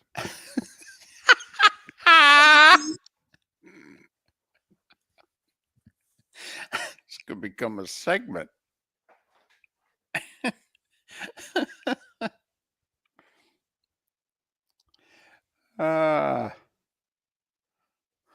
Meatball mix is on sale at Mario's, everybody. Hold on. Meatball mix? Yeah, the pork, the veal, and the hamburger. Right, yeah. I like it. Do I dare ask, so how many of these do you get emailed? I get the Mario's emailed to me, and then that inspires me to look at all the other ones. Now we're checking what the weekly sales are at Seed to Table. Ooh, Triple Tails on sale. That's a good deal. So you're just not looking for Publix and Aldi's. I don't even shop at Publix hardly anymore. It is so damn expensive, it annoys the crap out of me. Publix has gone through the roof with their pricing. Through the damn roof. Have you checked out Aldi's? I go to Aldi's all the time. Okay. I get a lot of stuff at Aldi's. I get a lot of stuff at Costco.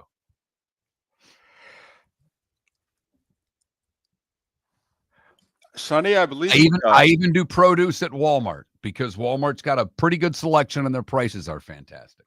Publix is a damn ripoff now. There's certain things you have to get there that you only can get there. But man, oh man, are they expensive.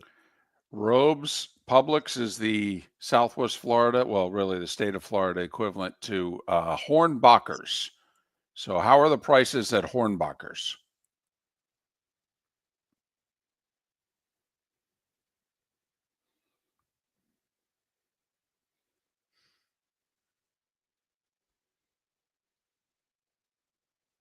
Never forget going to Hornbachers in the dead of winter, and the lady told me to, and I pulled in the parking lot and all the cars were running. I'm like, what the hell is going on here?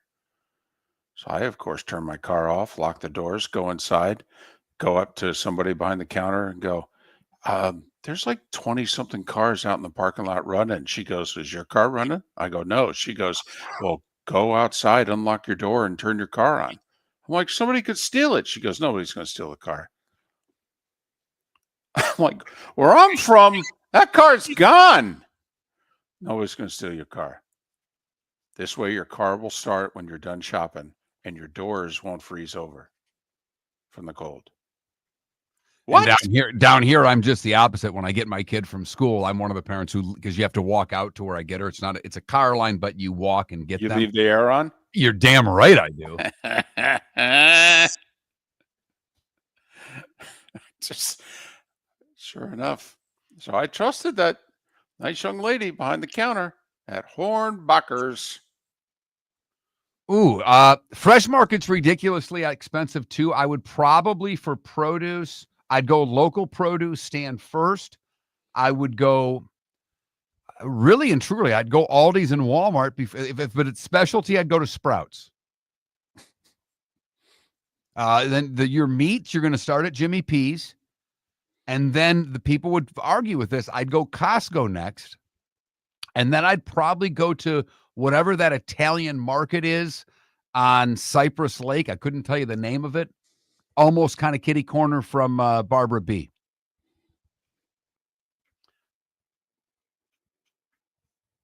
Trader Joe's is a cult.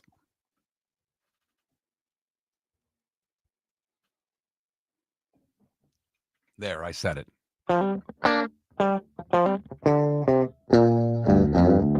You're listening to Miller and Moulton. And now, here's Mark Miller and David Moulton.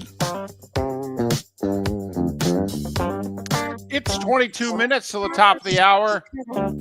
Oh, and that's when we get this party really started. Seth Everett, Bud Elliott, Chris Perkins.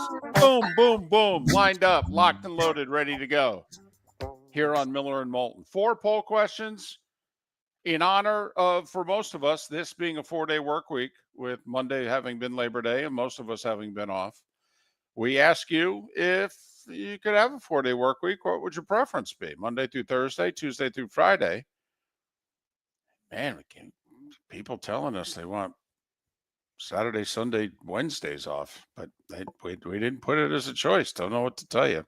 So vote accordingly. And then, Bucks, Dolphins, Jags. So where do you think they'll finish in their division? First, second, third, or fourth? Real simple. Vote accordingly. That Mark Miller, the David Moulton, Miller_Moulton on X. So, all right, you tell me. Pablo Torre. You familiar with Pablo Torre? Absolutely. He might be one of the last journalists left in the sports world, David. There you go. Because Charles Robinson hasn't put out much lately. That's where I used to start. Works for Yahoo, incredible investigative reporter. If he shows up on your campus, you've done something wrong. Right. We joked for years that the NCAA Enforcement Committee was just reading Yahoo and going to wherever Charles Robinson was. So Pablo Torre was with ESPN. They gave him a couple different shows. They tried to make him into a talking head. It wasn't what he was best at, and it didn't work. And so he's now on his own.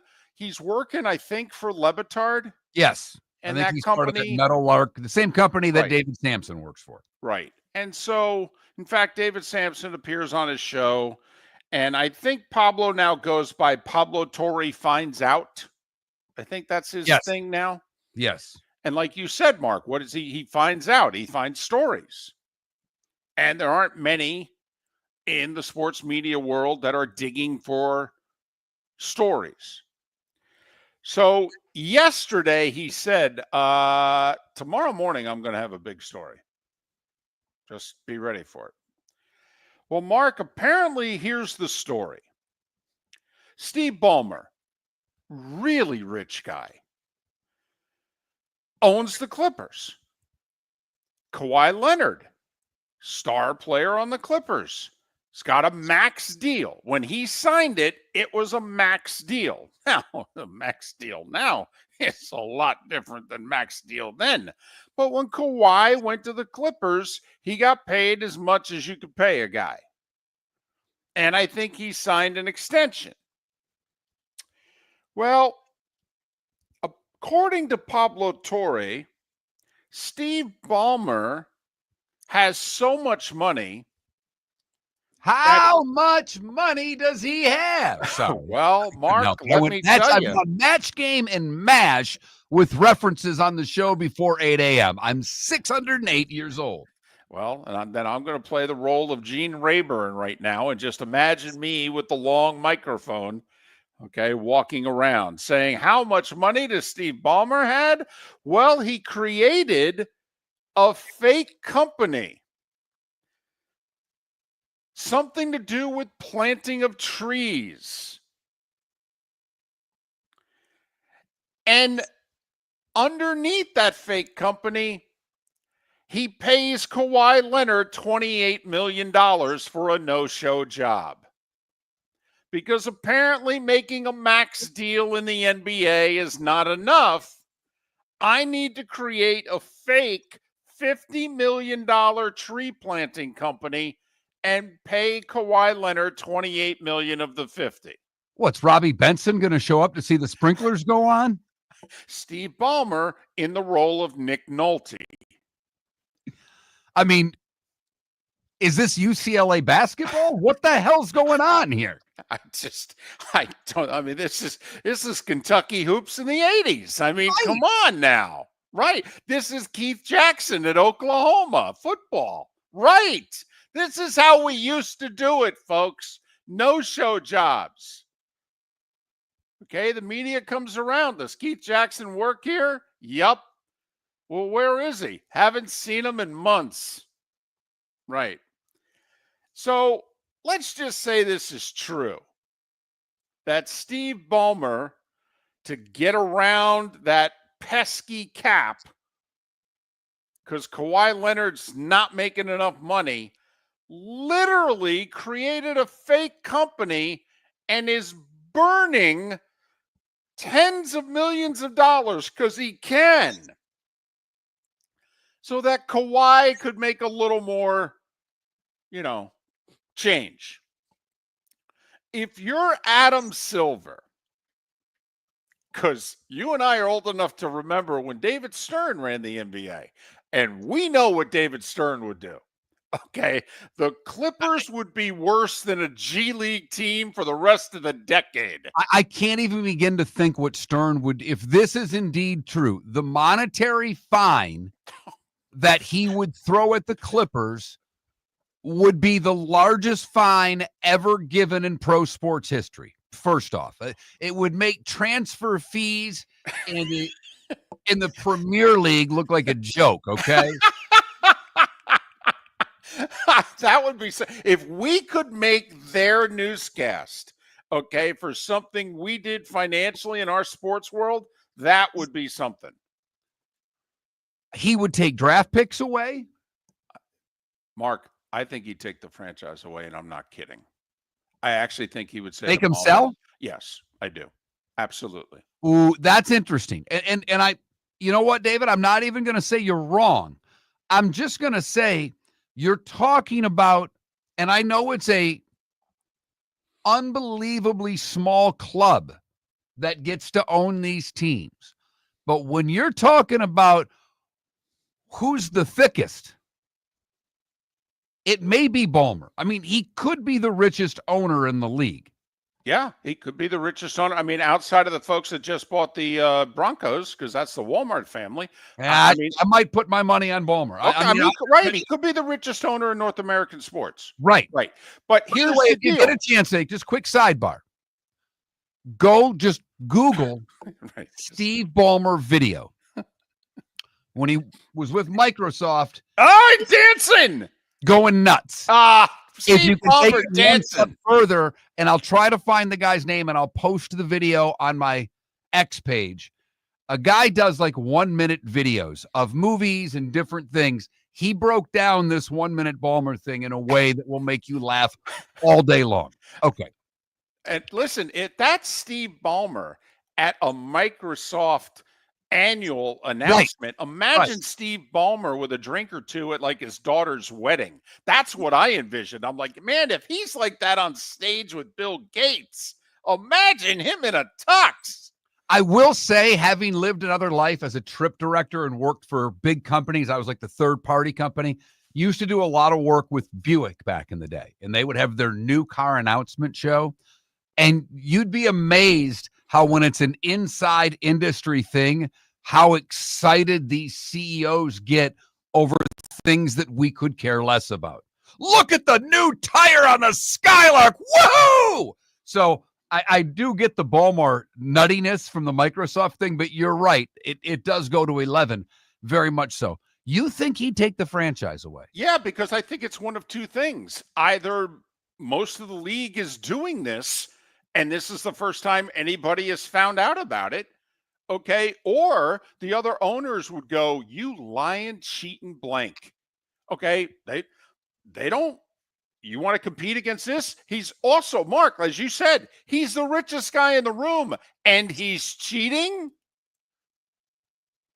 Yeah, I think it's one of two things. Either there's 15 more of them doing it, and they haven't been uncovered, which is difficult to believe, or the rest of the owners would be like, yeah, cheaters, we can't have that.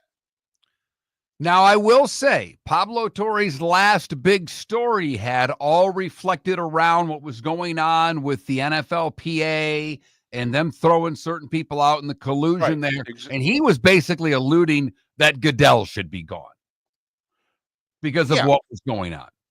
That all went away damn near as quickly as it was brought up. Now, okay, his story, though, was right. His opinion on what should follow, that's not going to happen. We all know that. But he was right about everything going on with the NFLPA. I mean, he uncovered it all. But the collusion with that and Goodell, I mean, he went right to the end of the plank from day one and said, this is going to bring down Goodell. And that's what I think he intended with his story. Yeah, sure. So I'm reluctant to think that Ballmer will lose his franchise. I would say that this will be, if found to be true, will be the largest fine ever levied in North American sports. Well, okay. To represent me properly, I said if David Stern were still alive and commissioner, I think he'd take his franchise away. I really believe that. I mean, you just look at the penalties. David Stern, for what did he do to the Timberwolves for tampering to sign Joe Smith? He took 5 first-round picks away from him for signing Joe Smith illegally. Now this is a franchise circumventing the salary cap and cheating. I think David Stern would lose his mind. But this is Adam Silver. Adam Silver seemingly wants everybody to love him. Players, owners, fans, media. Adam wants to be liked. And never has someone who looks so much like a number 2 pencil want to be liked that much. Right. So what I'm curious about is, does another NBA owner speak up in the coming days and go, yeah, that's BS. The league needs to do something severe. Or are we going to find out, oh, wow, half the league's doing this. Yeah, but, I mean, as somebody said in our Twitch chat room, he couldn't send Kawhi a birthday card with a check in it? Basically, he's an arborist. Started a tree company, and he's given Kawhi $28 million for endorsing a company that doesn't exist. Or for working there. It's a no-show. Pablo no-show. Yeah, I guess the company actually exists. Right. He formed the company. Right. I don't know what it does, but Kawhi gets a pretty big check to do nothing. Okay, it's being called a no-show job with a fraudulent tree planting company. Ballmer's put $50 million into the company, and apparently 28 of it's gone to Kawhi Leonard. Good deal for Kawhi. Yeah. I mean, and he still doesn't play every day. What I do think will be interesting, and David, you scout X a little more than I do, and I probably listen to a little more talk radio than you do. The rest of the sports talk radio world is in love with the NBA. They cannot talk about the NBA enough. And even though we're a day before the start of the NFL season, there are a lot of national shows that love the association. And I mean love. Dan Patrick loves it. Colin Cowherd loves it. Everything on the 4-letter network talks about it nonstop. How many of them will even talk about this today? Well, don't you think there's a few people at the 4-letter network that find out how, is it Park Avenue for the NBA or Madison Avenue? I think it's Park. I think it's a different part of Park Avenue. I know it's Park Avenue for the NFL. I think it's also Park Avenue for the NBA. But anyway, I think a few people of importance in Bristol find out how a few people in the NBA offices feel about this story. And if they're really angry, then I think the 4-letter network goes all in. And if the NBA offices, okay, kind of want to push this story to the side, I think the 4-letter network will too. Which is funny, because I would tell the NBA, if I were the 4-letter network, the phrase you've been saying on this show for 19 years, shut up and cash the damn checks.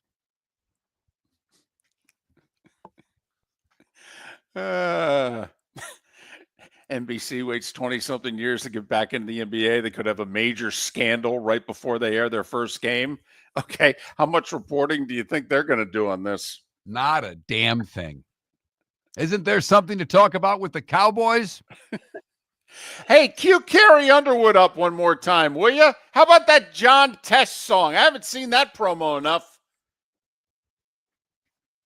They are killing us with that. We're still, what, a month and a half before the damn season starts? I know. And think about how many times you'll see it just during Sunday Night Football alone. Oh, boy. Or in this case, Thursday Night Football. Get ready, kids, because it's coming. Cowboys and Eagles. We're 12 hours and 37 minutes away from kickoff. Holy cow, we've made it. Miller and Moulton, Seth Everett, Bud Elliott coming up next hour. Chris Perkins, top of the 9 o'clock hour on Miller and Moulton. Shoeless Joe Sports Cafe is where your fantasy football draft should be. Free private rooms, Wi-Fi, plus food and drink specials. In August, Shoeless has bingo and trivia Tuesdays and Thursdays with your chance to win free wings and beer for a year. Fridays, live music on the deck. Saturdays, karaoke on the deck. Plus daily meal specials like Wednesdays, $6 wings and half-price pizza. Watch all your baseball and football at Shoeless Joe's, your home for good food, good times, and good sports in the Bell Tower Shops, Fort Myers. For over 50 years, the Nolan family has been dedicated to protecting local families. Nolan Family Insurance is a second-generation independent agency that specializes in home, flood, auto, and boat insurance. They take the time needed to explain your coverage options and answer your questions so you can make an informed decision that's right for you. If you're looking for an agency that treats you like family, call 941-639-1122 or go to nolanagency.com. That's 941-639-1122 or nolanagency.com. So I asked him at Floormeisters, hey, what do you want me to tell everyone for September? He says, well, tell them I just bought 100 pallets of Core-Tech. So I've got so much of it, I can keep the prices low. Plus, installation's always available. Delivery's always available. And tell them Floormeisters has colors, 15 of them that no one else has. Floormeisters in Naples, next to Costco, whether it's carpet, tile, or Core-Tech. The best flooring, best service, at the best prices. Floormeisters, floormeisters.com. American Paint Supplies, celebrating 30 years in Naples, is proud to be the exclusive Farrow and Ball dealer in Southwest Florida. The best thing to come from the UK since the Beatles, Farrow and Ball has the colors and paints at American Paint Supplies. See why all the designers and painters choose Farrow and Ball. For 30 years, American Paint Supplies provides the perfect pairing of service and expertise on 6100 Shirley Street in Naples off of Pine Ridge or online at AmericanPaintSupplies.net. American Paint Supplies is your one-stop shop for all your coating needs. Got a cracked window or foggy glass? Don't wait for the next storm to make it worse. Your local Glass Doctor Home and Business is just down the road and ready to help. From leaky frames to shattered panes, we've got the tools and the know-how to get your home or business storm ready. With flexible scheduling and our done right promise, you'll be in good hands. So before or after the weather hits, call your neighbors at Glass Doctor. Glass Doctor, Glass Doctor. Call the Glass Doctor, we fix your pains. Oh, yeah. If you're a business who targets men, please know there is no better and more economical way to reach your target audience than us at Miller and Moulton. So let us help you make money. You can reach out to Mark at that Mark Miller or me at the David Moulton on X or text us at 21,000. We have a proven product, a good reputation, and lots of quality segments that we can attach your company's name to. Miller and Moulton, we're like that old pizza box. You've had the rest, now try the best. Miller and Moulton, millerandmoulton.com. This is Miller and Moulton.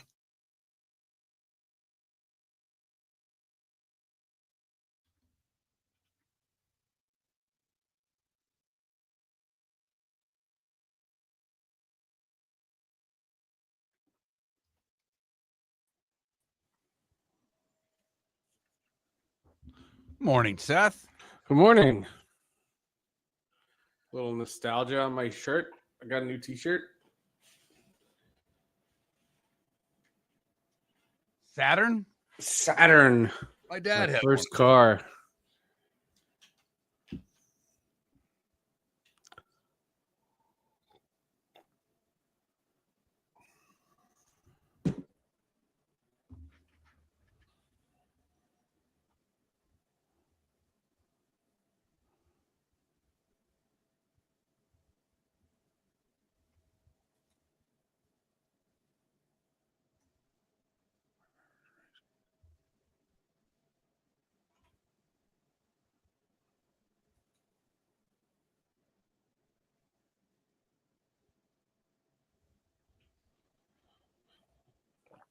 Hulu Live is no more. Okay. And who does that affect? Only me. No, I canceled it, right? And it says you have it until the 3rd. And I wanted to know if does that include the 3rd or just literally until the 3rd? And I wonder, I was watching, if Fritz won the 4th set, would my connection shut off because midnight had struck? Probably. That would have been like Murphy's Law. That would have happened.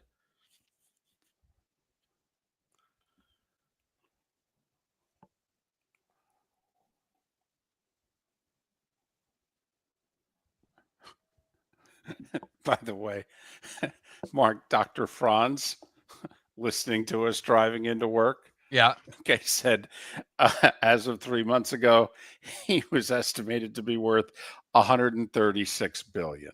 Right. You're right. Which is why I don't think there's a fine that you can administer.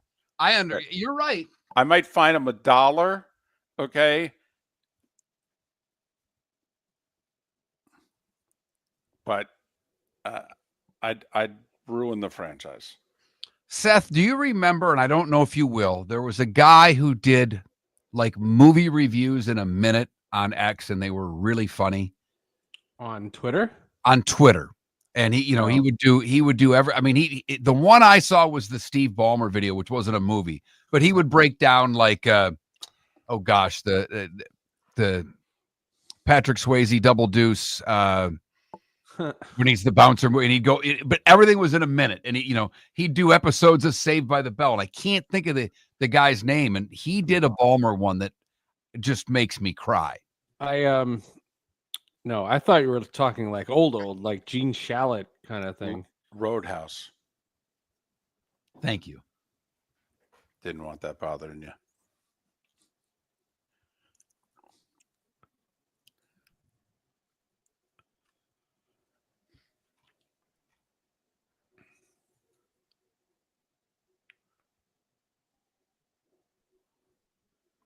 Sonny, we nearly bought a Saturn on Fowler.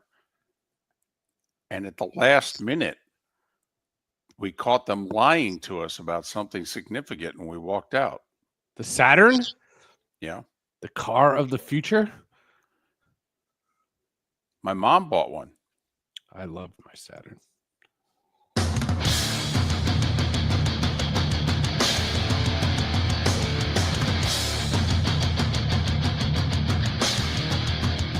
You're listening to Miller and Moulton, coming at you from the Floor Meister Studios. Floor Meisters, keeping it real. And now, here's Mark Miller and David Moulton. We are halfway home on this hump day, at least in Jacksonville, Tampa, St. Pete, and Southwest Florida. Final hour of the show, Lake City, Live Oak, surrounding areas, Port Charlotte, Venice, and surrounding areas, Miller and Moulton. MillerandMoulton.com, Miller_Moulton on X. 4 poll questions today in honor of this, for many, being a 4-day work week. Which 4-day week would you prefer, Monday through Thursday or Tuesday through Friday? And then we ask you, Bucks, Dolphins, Jags, where do you think they'll finish in their divisions? First, second, third, or fourth? Vote accordingly. He is the founder, executive producer, and host of 2 terrific podcasts, Sports with Friends and Hall of Justice. He is Seth Everett. You can follow him on X at Seth_Everett. I just wanted to, make you realize just how much work you are doing on those things. They are totally yours. Well, it's funny that you mentioned that, because this weekend we had a summit meeting here at the Podcast HQ, and I have this mountain of work stuff coming up. Starts like this week. And I have to change my release schedule. So not this week. This week I have both shows coming out, but starting next week, if Sports with Friends comes out, Hall of Justice isn't, and if Hall of Justice comes out, Sports with Friends isn't. What the hell? You do 2 shows a week, and you're going to do them every other week? Who do you think you are? I know. You're not old enough to semi-retire. It's not retirement. It's not. It's Wait. Just, I was Hold on. so stressed. Hold on a second. Yeah. So it's not like one's going to come out Tuesday, and if I do the one first, then the other will come out like Thursday. You're saying if I do Sports with Friends, that's all you get from me this week, and that means next week it's Hall of Justice. Most likely. Sometimes it'll be 2 Sports with Friends in a row. Depends on ads. So But, you yeah. think less work is going to make you more money? No. It's I have other work that is going to take mountains of time that I so you added a job. Yes. Good for you. By the way, Enlighten us when you're able to. is that a Saturn T-shirt? What? Yes. As in the car? Not the Yes. planet. Not the planet, the car. That's why this T-shirt's great. Do you just walk around? Will you go outside all day just to see how many people recognize the shirt? I will. I'm going to after this segment. I am going. There's like a lake that I walk around in the morning, and I am going to wear this shirt, and I'm hoping to get reaction. Yes, I'm doing it on purpose. It's like when I wore the shirt that says "You can't scare me. I have 2 daughters." I do that to get a reaction. Anytime I wear anything Arsenal, I get a reaction. It's, I'm going to go reaction at a half, and I'm going to go under. I don't think you're going to get a reaction out of the Saturn T-shirt. You don't think people will recognize that logo? No. They didn't buy the damn car. Why would they recognize the logo? Uh-oh, here comes my mom. She's going to be wearing me out. I bought one. I loved it. So did my father. My dad was 37 years for General Motors. Don't get me started. The company was a horrible failure. I had an SC1. It was my first car. I got it my sophomore year in college, and I took it to Syracuse, Denver, Seattle, Hoboken, and then eventually it died. But it was a part of my life. Everywhere I went, I had that car. Well, another thing that's been part of your life for a while just died as well. Hulu Live. I mean, you have been the opponent of Hulu Why Live. I'm wearing black. Everyone that I know, and you're right. Now you're wearing black and an armband to signify the end of Hulu Live. What are you going to do? No. Hulu Live still exists. It's just not for me. I canceled it. It's not dead. The way you're saying it, it sounds like they're going. Dead to you. But the irony is, and there was a news story on Monday, or not Monday, I guess, with Labor Day. It came out beginning of this week that Fubo is looking to buy Hulu Live, and I'm signing up for Fubo to watch sports. And I thought it was ironic that they're going to merge. That if I had just bit my lip, that they eventually would merge. Look, these streaming services, they all have different offers, and you have to look at what they give you. Fubo has the Devils. That's the best thing. It has the Devils and my Arsenal games. That's what I need in my Saturn life. I have to admit, the prices are getting to the point where I'm beginning to, for the first time, I have been whatever $3.99, $5.99, whatever. Okay. I don't go out much. I don't have much of a life. Fine. I'll pay for it. They're now starting to get to the point where they've caught my attention. And I'm actually having debates first with myself before I bring it up to the wife and go, is this worth $10.99 a month? Is there one show that we like enough? Seriously, we watch this channel for one show. But you guys remember, that's what I used to do. I used to drop services. If I had watched all the shows, I would drop it until something new came out. Yeah, see, I can't do that because I'll forget. I'm not going to. That's what they're counting on, David. Right. That is what they are counting on. That's why I changed my podcast release schedule so I could just evaluate my streaming services. So subscribe to Sports with Friends and Hall of Justice, half the product, but it'll allow Seth to keep Fubo Live or Fubo TV. But if you think about it, half the cost. Well, okay. I hope so. I hope so. But well, I don't know if you caught us at the end of the segment or had seen the story. The whole Pablo Torres reporting that Steve Ballmer had a company that he created to pay Kawhi Leonard $28 million from to circumvent the NBA salary cap. Yeah, I saw that. I saw that, and I saw Pablo Torre just signed with the Athletic. That he's moving his show, and it's going to be part of the Athletic, which I think is fascinating because Pablo Torre is one of like 5 people that has seen the canceled Netflix Prince documentary. So Pablo Torre, I want to have Pablo Torre over to my house, and I want him to narrate the Prince documentary that was canceled by the Prince estate, and Netflix, caved and didn't release it. And this documentary has been seen by like 6 people, and Pablo Torre is one of them. Okay. He's my hero. All right, since he's your hero, with this story and the $28 million supposedly paid to Kawhi Leonard to circumvent the salary cap, if you were running the NBA, suspend him. Suspend who? Ballmer, or the owner, the front office. How long? I don't know. And I'm not being a jerk here. No. I don't know. Is it a year? Like when Steinbrenner screwed up and he was Howie suspended? Spear. Yeah, but 2.5 years.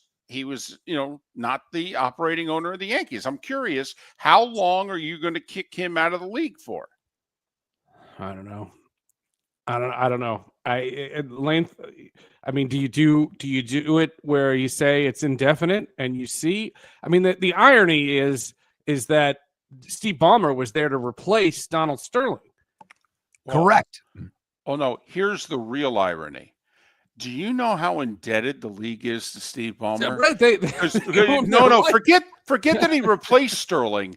At the time, franchises were going for like $700 million, and Ballmer just said, "Hey, $2 billion, boom, I'll do it. Done. Right. Get rid of your problem." And ever since, guess what valuations of franchises have become? That's right. And Steve Ballmer was the guy that if Howard Schultz was smart, the CEO of Starbucks, he could have sold them the Supersonics and they never would have become the Oklahoma City Thunder. Right. But he wasn't. But $2 billion for that, then Ishbia buys it ain't so, Steve. For $4 billion. The T-Wolves go for what they go for, and all of a sudden, I think all these franchises are way out of whack with what their value is. But it started with Ballmer. During the Djokovic Taylor Fritz U.S. Open match last night, Adam Silver is sitting with Bob Iger in one of the luxury boxes at Arthur Ashe Stadium, and you just wonder what they're talking about. What do you mean what they're talking about? He's saying, Bob, there's what do I do? There's not going to be a problem with those checks, right? Everything's good. Those checks are going to keep coming in. What do I do? Yeah. What about Hulu Live? That's what Adam Silver. Bob, do you want sushi? Okay. I mean, these new drinks they've got are $39 per. Should I order a tray? Right. Do you see that new chicken tenders with caviar on top of it? Do you want to try that, Bob? Well, the other thing was they kept showing Owen Wilson and Ben Stiller sitting watching the match, and then by the 4th set, it was just Ben Stiller. Where did Owen Wilson go? How could you leave? How could you leave? Don't get Mark started. You Northeastern folk and your love of this tennis tournament is beyond me because nobody cares. Nobody watches and nobody cares. That's not true. They get ratings. Where? When? When do they get ratings? People watch it. That's because they weren't getting ratings. This doesn't rate. Yannick Sinner tonight. I'm major in golf for crying out loud. Oh, well, I'm going to the women's semifinal tomorrow. Good for you. I'm not going to sit with Adam Silver and Bob Iger, but I'm going. If you do, ask him about Steve Ballmer. Right. I'll ask him about Steve Ballmer and Hulu Live. Right. Got it. That'll be a short conversation. And ask him if he recognizes the Saturn logo. Yes, wear that shirt. Okay, because there's a good chance that one of those two lost millions investing. Could you imagine if I walked into the U.S. Open wearing this shirt? That would be very funny. Mark at that point would put the over-under at 1.5 as to how many people would recognize it with 100,000 people on the grounds. Anyway, sports. We're giving you half the time to promote Sports with Friends and Hall of Justice. Which one are you promoting? Because you're not allowed to. I'm doing them both this week. This is the last week I'm doing both of them. Jane Levy, author of a new book called Make Me Commissioner. I Know What's Wrong with Baseball. That was right up my alley. It sure was. Okay. Yeah, that's a fun podcast. And then Hall of Justice is reviewing the animated series Invincible, Season 3. Is it Invincible? It's pretty good. Yeah, okay. It's Invincible. Wow. Robert Kirkman, the guy from The Walking Dead, did Invincible. And, Seth, you don't realize you've become like one of those, I forget which one, Siskel or Ebert, who was a very tough reviewer. You to say something is, quote, pretty good is like a 9 on a scale of 1 to 10. No, Invincible. Look, it's a great We're show. pressed This for wasn't a time. great season. We're pressed for time. Just take the comment, listen to his damn podcast, And we'll buy a see you next Saturn. week. Buy a Saturn. For over 50 years, the Nolan family has been dedicated to protecting local families. Nolan Family Insurance is a second-generation independent agency that specializes in home, flood, auto, and boat insurance. They take the time needed to explain your coverage options and answer your questions so you can make an informed decision that's right for you. If you're looking for an agency that treats you like family, call 941-639-1122 or go to nolanagency.com. That's 941-639-1122 or nolanagency.com. Whether you're chasing peak performance, reigniting intimacy, or simply want to feel your best, Game Day Men's Health creates customized game plans to optimize your health. Call 239-427-3441 for our Bonita Springs and Naples location to set up your free testosterone test and consultation. Mention Miller Moulton Radio Show for 10% off your service.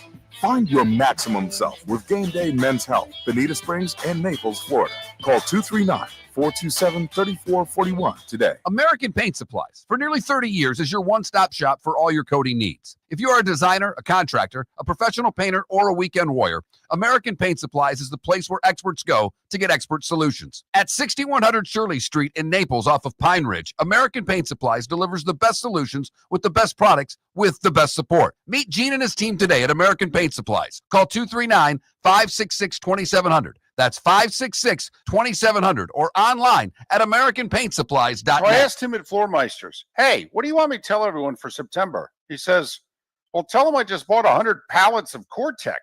So I've got so much of it, I can keep the prices low. Plus, installation's always available. Delivery's always available. And tell them Floormeisters has colors, 15 of them that no one else has. Floormeisters in Naples, next to Costco, whether it's carpet, tile, or Core-Tech. The best flooring, best service, at the best prices. Floormeisters, floormeisters.com. This is Miller and Moulton.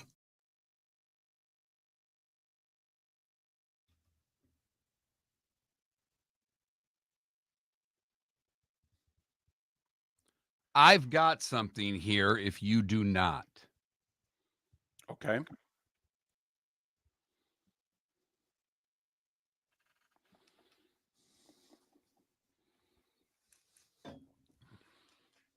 Although if I could remember, we could do it in a longer segment tomorrow. The Athletic, I'll just give you a clue here. The Athletic, did you see the article they put out on fan optimism of their teams? Oh, my God. No, we're going with it. All right. It's fun.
There it is.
You're listening to Miller and Moulton. And now, here's Mark Miller and David Moulton. 21 minutes past the hour. Miller and Moulton. MillerandMoulton.com, Miller_Moulton on X. 4 poll questions. Which 4-day week would you prefer? Work week, Tuesday through Friday, Monday through Thursday. And then Dolphins, Bucks, Jags. Where do you think they'll finish in their respective divisions, first, second, third, or fourth? None of you think they'll finish last. So, okay. Well, or very few, I should say. So that's good. I've already been chastised, Mark, because you know me. I release my votes publicly on X, and, I answer the question, and I tell everybody what my answer is. And some guy already said, yeah, you picked Notre Dame to beat my Canes. Okay, you think I'm going to listen to you as to how you think the Dolphins are going to do? By the way, nearly 70% of this show on a poll question picked Notre Dame to beat Miami. Well, he did point that out, too. He said, no offense, you and your whole damn show got it wrong.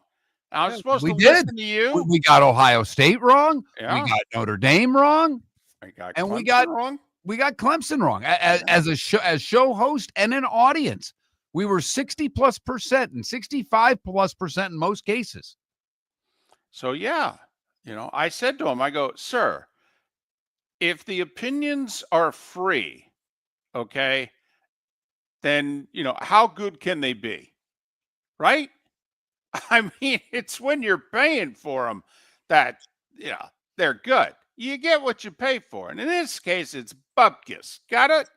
But if you would like to pay for our services, we are in desperate need of a couple of sponsors. So text the word sponsor. If you've never texted the show before, you need to text Miller to 21,000. That's the keyword, Miller to 21,000.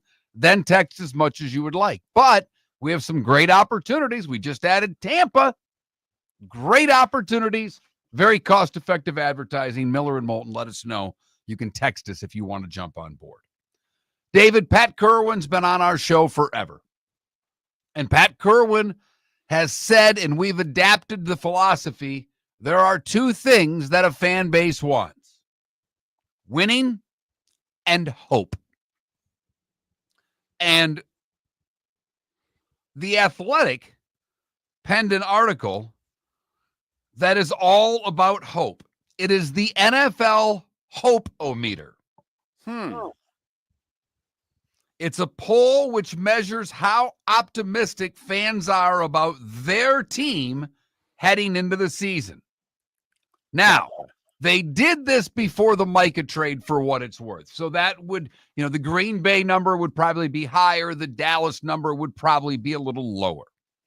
But David, what team's fan base do you think is the most optimistic heading into the season? The Bills. The Bills are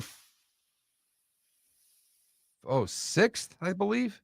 The Bills are sixth with a 93.4% optimism level. Very high, but not number one. Care to make a second guess? You want to play this game for a little bit? It's fun for me. Okay. Not as much for you because you don't know what the poll is. Eagles?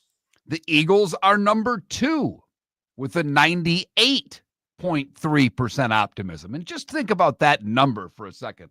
We're talking about a fan base that's an angry fan base all the time. And yet they are over 98% optimistic towards their team, and they should be. It's clearly one of the best rosters in the game. Well, just won the Super Bowl, and the Phillies have given them a really good spring and summer to keep the mood high going into the fall. Is it really the Chiefs? It is not in fact, David, the Chiefs are way down on the list. Okay. Unfortunately, this is not in, it's not like a chart. The Chiefs are eighth on the list. All right. My final guess. Are all Lions fans like Trent? No, they are not, but most of them are. The Lions are fifth with a 95% optimism level. And it's funny you missed that because we have regularly two fans of this team that drive us bat blank crazy with the only thing that they're ever able to talk about. And apparently it's caught on in the Mile High City in the great state of Colorado. So they're feeling it. They're smoking so much dope right now that they have a 98.7% optimism towards the Denver Broncos, the most optimistic fan base in the National Football League heading into the season. Wow. Good for them. Good for them. Last year was the first winning season and playoff appearance since 2015. So good for them. I'm glad they're, right back on that horse, baby. That's the way to go. The Eagles are two. The Tampa Bay Buccaneers are three. Wow. So it's not just me and the national media, the fan base on board with Baker and the boys. The Ravens are four. The Lions, as I mentioned, are five. Bills, six. The Los Angeles Rams, which I think just to do this had to be damn hard for them to find enough fans of the Los Angeles Rams to gauge whether or not they're optimistic. I didn't know they had enough fans to do this, but the Rams are seven. Well, Chiefs, 8. Washington Commanders, 9. And the Houston Texans are 10. Huh. Let's go the other way. Oh, okay. This should be easy. I thought it would be too. The least optimistic fan base heading into the season. And I think this will surprise all of you. Jets? Colts. Really? The Colts have a 6.8% optimism factor. Even the Saints, because their fans are delusional, are still ahead of the Colts with only 8.5%. Wow. The Cowboy fans, 30th. And this was before the Micah trade was announced. Okay, but the key is, will they stop showing up? I cannot paint the picture enough. They opened that stadium 90 minutes before kickoff, and literally a few thousand people race to the highest concourse level for the standing room only tickets. Not 300, like 1,500 to 2,000. That's when they're 6-11. So I'll be curious. Will they, like we've talked about, the Cardinals fan, the Twins fan, will they actually stop going to the games? The Browns are 29th. The Dolphins are 28th with an 18.5% optimism out of the Dolphin fan. Okay, can I just read you one comment in the chat room? Guillermo, I'm as optimistic for the Dolphin season as I am to go get a root canal. The Jets are at 27. The Steelers are at 26. But while the Dolphins at 28 with an 18.5% optimism, you just go up 2 spots, 51% of the Steeler fans are optimistic. Oh, so a big canyon there. Huge. Okay. Everybody else is in order there. The Bengals' optimism, not high. They're 22nd on the list. While the national media is in love with the Bengals and where they could be this year, their fan base is not. Huh. The Jags are 17th with around 74% optimism. Yeah, they love their Travis Hunter draft pick, and they're all in. Yeah, but the Denver Bronco fan, the most optimistic fan in the National Football League.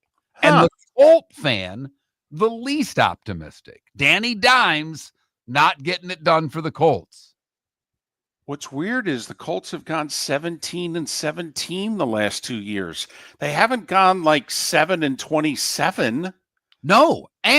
But the other side of it, their optimism probably not that good right now, because what do they do week 1, David? Oh, well, they lose. 11 in a row they've lost. 11 in a row. And they host the Dolphins on Sunday. Will it be 12 in a row? Or are we talking about the 0-1 Miami Dolphins on Monday? We'll switch gears and talk college football with Bud Elliott. He's next. If you're a business who targets men, please know there is no better and more economical way to reach your target audience than us at Miller & Moulton. So let us help you make money.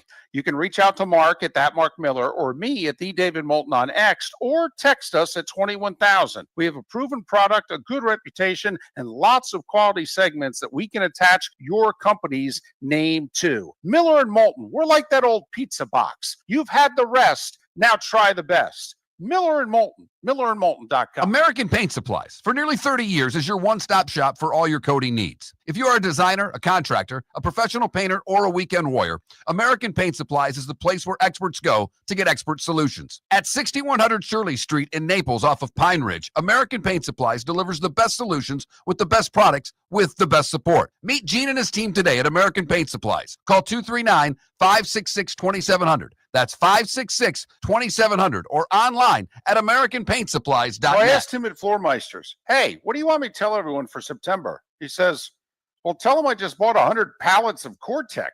So I've got so much of it, I can keep the prices low. Plus, installation's always available. Delivery's always available. And tell them Floormeisters has colors, 15 of them that no one else has. Floormeisters in Naples, next to Costco, whether it's carpet, tile, or Core-Tech. The best flooring, best service, at the best prices. Floormeisters, floormeisters.com. Mark Miller for Sleep Treatment Direct. They are helping me with sleep apnea. And by helping me, I mean curing me. No more CPAP machine. No more snoring. No more tossing. No more waking up exhausted. Their expert team got me the right treatment, fast and hassle-free. If you want to feel energized and get rid of your snoring, call Sleep Treatment Direct today. 444-1741. That's 239-444-1741. Sleep Treatment Direct. Sleep safe and sound. This is Miller & Moulton.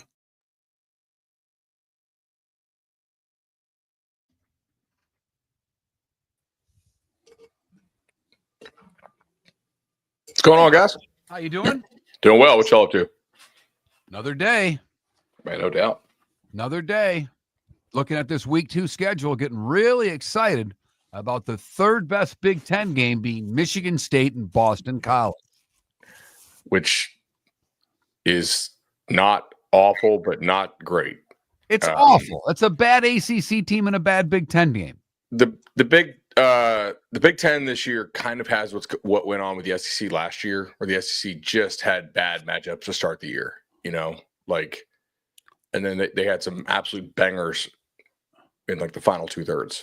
Yeah, I mean, the conference games are fine, but I mean, when they were going through all of the strength of schedule things, the Big Ten plays fewer Power 4 schools than any other. I was amazed by that, how few Power 4 games the Big Ten has as a conference. They need to push up a few Big Ten games and make them conference matchups on opening weekend, I think. You're probably right. No, that's actually, you're not even probably right. You're absolutely right. Throw a Michigan State, Nebraska in there early. Just this is a consequence, though, of having such a good opening weekend, is that week 2 is a little softer. But we talk about this more than most shows. With the Big Ten having 3 networks and an NFL type setup, then you have to never in mind they want to have a decent game Friday night on Fox or Big Ten Network. That means when you're sitting down, you need 4 decent games a week. Yeah. Their non-conference scheduling is so inadequate. The first 3 weeks are embarrassing. For Fox can get a good game, but CBS's best game the first 3 weeks is USC at Purdue. Oh, it's bad. Okay. NBC's best game the first 3 weeks could be this Saturday. Could be Michigan, Boston College. Yeah. Right. So what I think the Big Ten needs to do is the Big Ten needs to find a conference and do what they do in basketball. They need to have a Big Ten, Big 12 showdown in which you find your top 12 games, schedule 4 of them week 1, 4 of them week 2, 4 of them week 3, so that both conferences can get on television, have decent games to talk about, and then get into their conference schedules. They are a little bit unlucky. I will give this to them in some ways.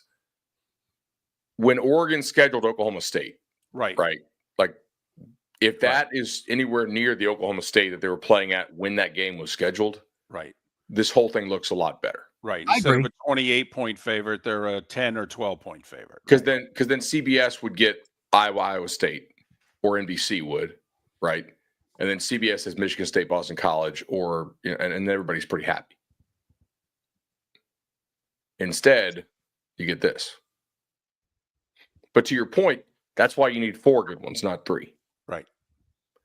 Like we need Penn State to schedule 1 decent non-conference matchup. Well, right. Penn State literally, Michigan 2 years ago won the Natty, scheduled no one that year. Ohio State last year won the Natty, scheduled no one. Penn State following the blueprint, scheduled nobody this year. Yeah, exactly.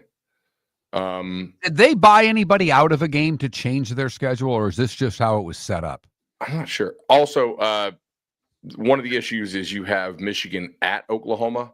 And next year you'll have Oklahoma at Michigan. So like this is kind of the double whammy here. Remember, Sharon Moore can coach this week because it would be too embarrassing for him not to coach against his alma mater. Okay. He doesn't get to coach. Suspend him for 1 game next year too. But he doesn't get to coach against Nebraska week 4 and the Ireland game next year, right? Right. No, Germany, but yes. Oh, I'm sorry, Germany. Tough to keep them straight. If we were in Germany, I'd have to make your bone. One dark beer after another. Oh man. I still think the Big Ten has a good chance to get 4 teams in after watching opening weekend, like with the SEC losing, 2 of those 3. By the way, is that a new studio? Design? Different room, yeah. Yeah. So I went ahead and got these acoustic panels. I'm installing all around the room. I think they look pretty sharp. They do. Do too. I missed the blue light. Not gonna lie. It broke, but I'm gonna fix it someday. You're listening to Miller and Moulton, and now here's Mark Miller and David Moulton. It's that day and time where we welcome Bud Elliott. He of 24/7 Sports, CBS Sports, Nolecast, Cover 3 podcast. Follow Bud on X, Bud Elliott. That's 2 L's, 2 T's. Bud Elliott, the number 3. Bud Elliott 3. Bud, it's David and Mark. Thanks for joining us on the American Paint Supplies Hotline, your one-stop shop for all your coating needs. How are you? Guys, doing great, man. This is a tremendous weekend of college football. That was, I think the sport needed that for sure. I mean, ESPN's having to put on Stephen A. Smith, who's an NBA guy, and Cam Newton, who pretty clearly doesn't watch a lot of these games, to break it down. Like they're putting a lot of real estate. A lot of these shows don't typically talk college football, using a lot of real estate on this. I'd say it was a big weekend. No doubt. And Boy, I mean, Miller and Moulton missed every big game. Our audience, we put 3 poll questions up on Friday. I think the closest one was about 61, 62% picking Clemson over LSU. The rest of them were 2/3 Notre Dame, almost 70% picking Texas. So we were all wrong. But out of Texas, Alabama, Notre Dame, and Clemson, who do you think still is the best shot, or which of those have the best shots to still be playoff teams?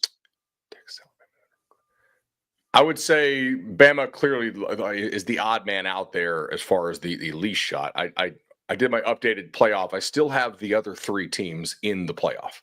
I thought that Ohio State did a tremendous job with its coverage on Texas. Ohio State may have the best back 7 in the country. Georgia might have something to say about that, but when you're talking about like linebackers and defensive backs put together, they had Arch Manning in a blender. They had all offseason to work on this stuff. Arch's first road start, and they clamped those Texas receivers. I think they confused the hell out of Arch Manning. Clemson, I think, has enough ACC games in which they will be good enough in that they will likely still make the playoff. They are 1-7 now in their last 7 ranked non-ACC games. So I kind of think when they match athletes, they struggle a little bit more than their numbers would suggest when they play teams that don't match athletes with them. And Notre Dame, I think, will largely be fine. CJ Carr, to me, was a little bit erratic and was not great. And that was the difference, having a veteran quarterback for the Canes as opposed to a young kid making his first ever road start. But Notre Dame's defense is still quite good. They're going to get Charles Jagasaw, one of the better left tackles in the country, back from his ATV injury. I think you'll see the receivers continue to emerge there for the Irish. I think they have a really good shot to go like 11-1 or 10-2 and still make the playoff. Bama. Yeah, let's talk about this. Okay, let's talk about this because not just you, a lot of people high on Bama this year. A lot of people thought the biggest reason why is at the line of scrimmage, both sides of the ball. They got beat, line of scrimmage, both sides of the ball, which, I'm not a fan of questioning coaching when I'm this far away from what's going on. But to me, if you've got the better personnel and you get beat at the line of scrimmage, it's either the other team was more motivated than you, that falls on coaching, or they just out-X'd and O'd you, which is also coaching. I don't see how the criticism doesn't fall on Kalen DeBoer here. I agree. I think Kalen DeBoer is an excellent football coach. I mean, the guy has won at every level, literally, including when he had like a talent disadvantage. I mean, he is a classic, I'll beat you at mine, then I'll take yours and beat you with yours type coach. I mean, we do need to remind everybody, 2 years ago, he had Washington playing for the national championship. He can clearly coach. He won a D2 national championship. He flipped Fresno State immediately. Like, the guy has literally won at every single stop. But there appears to be a disconnect right now in Alabama. Those guys, you saw the loafs on TV. You saw all the former Bama players pointing out a lot of the loafs. I thought Bama had a shocking number of missed assignments mentally for a team that you would expect to make a year 1 to year 2 jump. That's usually what we see in college football, right? But going from year 1 to year 2, there is typically a big jump. And I don't think that Alabama team looked better than last year's Alabama teams. That, to me, that's a real concern. Caden Proctor didn't look like he was in great shape to me. That's their left tackle who projected first rounder. I still think that team has a lot of physical talent on it, but I don't think they play as a team. Honestly, like they're getting beat at the line of scrimmage, sometimes physically, many times mentally. I mean, they're like some of these false steps, the mental error, some of the technique stuff is got to be a real concern if you're a Tide fan. And yeah, Florida State out-schemed them, and I thought they out-hustled them as well. And they just weren't intimidated. Like they did not back down. They hit them early and they hit them often. And I think Bama kind of just was like, they're not showing up physically as much. A couple of years ago when they played that quarterback and he didn't perform, and then they went back to Milroe, they go back to Simpson. He wasn't good. I mean, the new OC but a new OC and he and DeBoer are supposed to work in harmony. This offense was supposed to take the leap that you talked about, Bud, and the quarterback doesn't look like he can play that much. Yeah, I would agree with that. I think if you watch what happened in the opening drive, I was sitting next to Graham, my Nolecast partner, and he was like, damn it. I was like, dude, 15 plays. How many actual passes did they call for this kid? It's a lot of like bootlegs, rollout, screen stuff. You got this kind of receiver advantage. You'd think with how you're running it, maybe you'd take a shot, and they just didn't. I was like, maybe they don't trust him. The play calling suggests as much, and which is kind of scary when you have that level of receiver on that team. And he wasn't crazy inaccurate. Like Arch Manning was 37% off target. Like that, I think Arch Manning was kind of panicked. Simpson was just late with the football. And I thought Aaron Murray, the former Georgia quarterback, had a great breakdown on that as well. Like we were seeing in real time. Like he's late. They're at like 6 pass breakups. And a lot of times they're able to play some of this coverage stuff and get there because the ball is a half count late. And the hands just getting in and breaking it up. And they had some guys open. They did. Like those receivers are going to the league. They're damn good players. But he was late. And to Florida State's credit, they recognized that, I think, pretty quickly. All right. Let's give credit then. Some of the best wins this weekend. South Florida, Miami, Florida State. Take it wherever you will going forward. How about the Canes? Preseason top 10. Most of us didn't give them that kind of credit because they haven't done much lately. Are they top 10?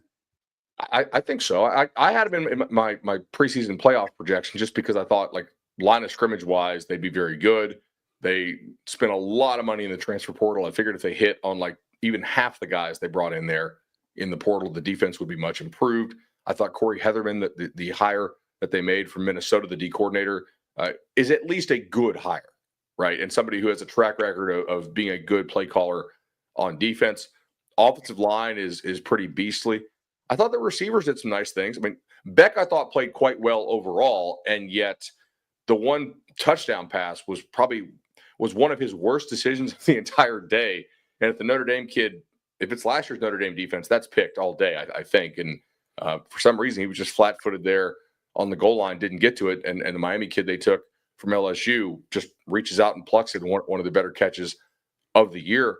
Miami looks for real. They're going to be able to run the football on almost everybody. Notre Dame's defense does not suck. Like that's a good defense. They move the ball on them on the ground. Having a veteran quarterback this year, especially early, I do think is kind of a cheat code because you have so many teams nationally now that all the COVID quarterbacks are gone. And you can't just go out and get a 24-year-old kid who's played 4 or 5 years of college football. I think having a vet in today's college football is a big advantage because you have so many teams breaking in these new starters. And that's where I wanted to go because, you mentioned CJ Carr struggle. I thought by the end of the game, he figured it out. Like I thought he looked the part. He was not afraid to run the ball. He took some big hits. He bounced back up. I thought of all the young quarterbacks, even though Sayan won at Ohio State, I thought CJ Carr might have been the best of the bunch. How do you evaluate all the, not maybe first-time starters, but you know what I'm getting at? I thought Arch did a couple good things late in that game. He definitely made some throws where like, wow. I thought mechanically he was a little weird, a lot of sidearm stuff. But you're also going against Matt Patricia, who maybe as a D coordinator only is really, really good. And he has maybe some of the best toys to play with in the country there in Ohio State on the road. Like that was certainly challenging.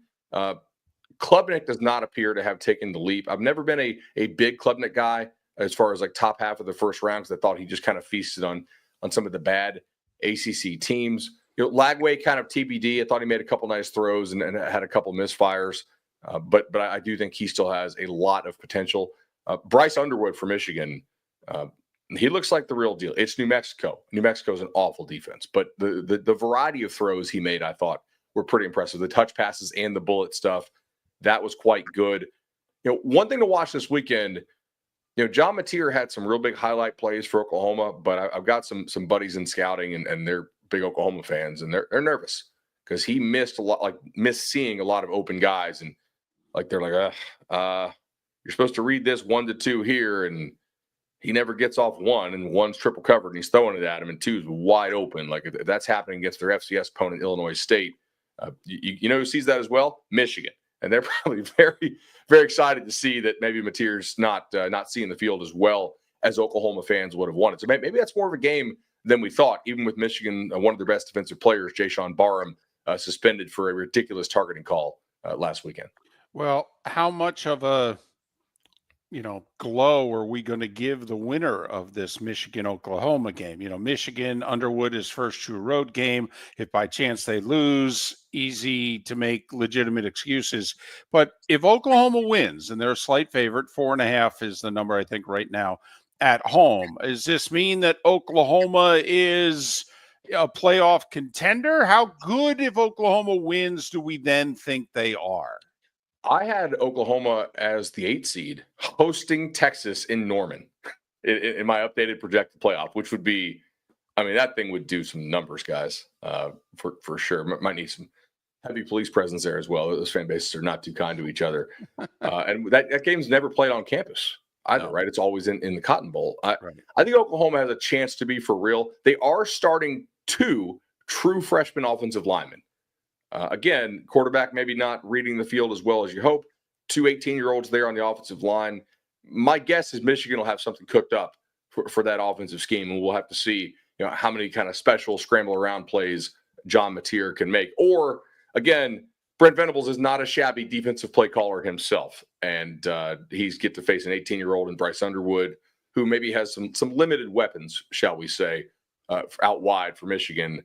I think you could have a pretty good defensive game there. But if OU wins this, I think it does really help the SEC and their chances to get 4 teams in. Last year they only got 3, and they acted like the sky was falling. I think they'll still find a way to get 4 in if OU wins. Well, the sky would have been falling in Baton Rouge had LSU lost another opener. They didn't. Nuss looked the part. But more importantly to me, Bud, what you kind of talked about, athletes versus athletes.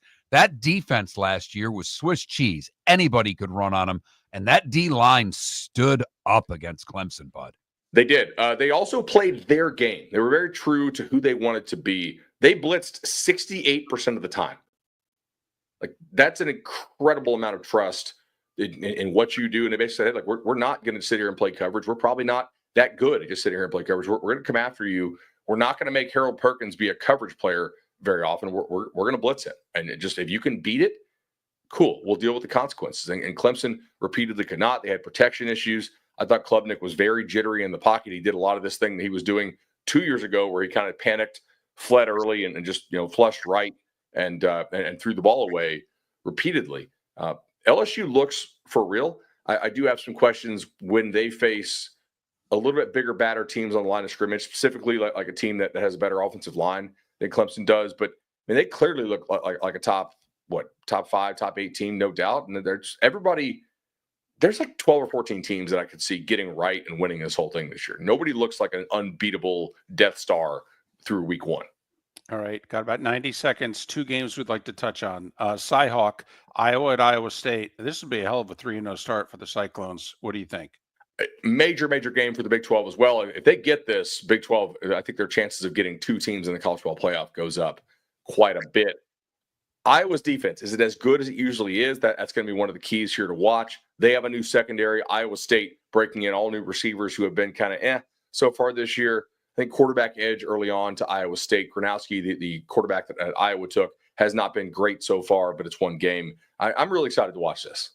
Well, I know we've talked a lot of Michigan and Oklahoma in this. I'm curious, do the Bulls have anything for the Gators this weekend? I don't think so, but they might get some explosive scores because that offense is unique. They have some guys who can really run. They play hard. They're clearly bought in. Line of scrimmage-wise, I think could be a real difference, though. Florida is very large.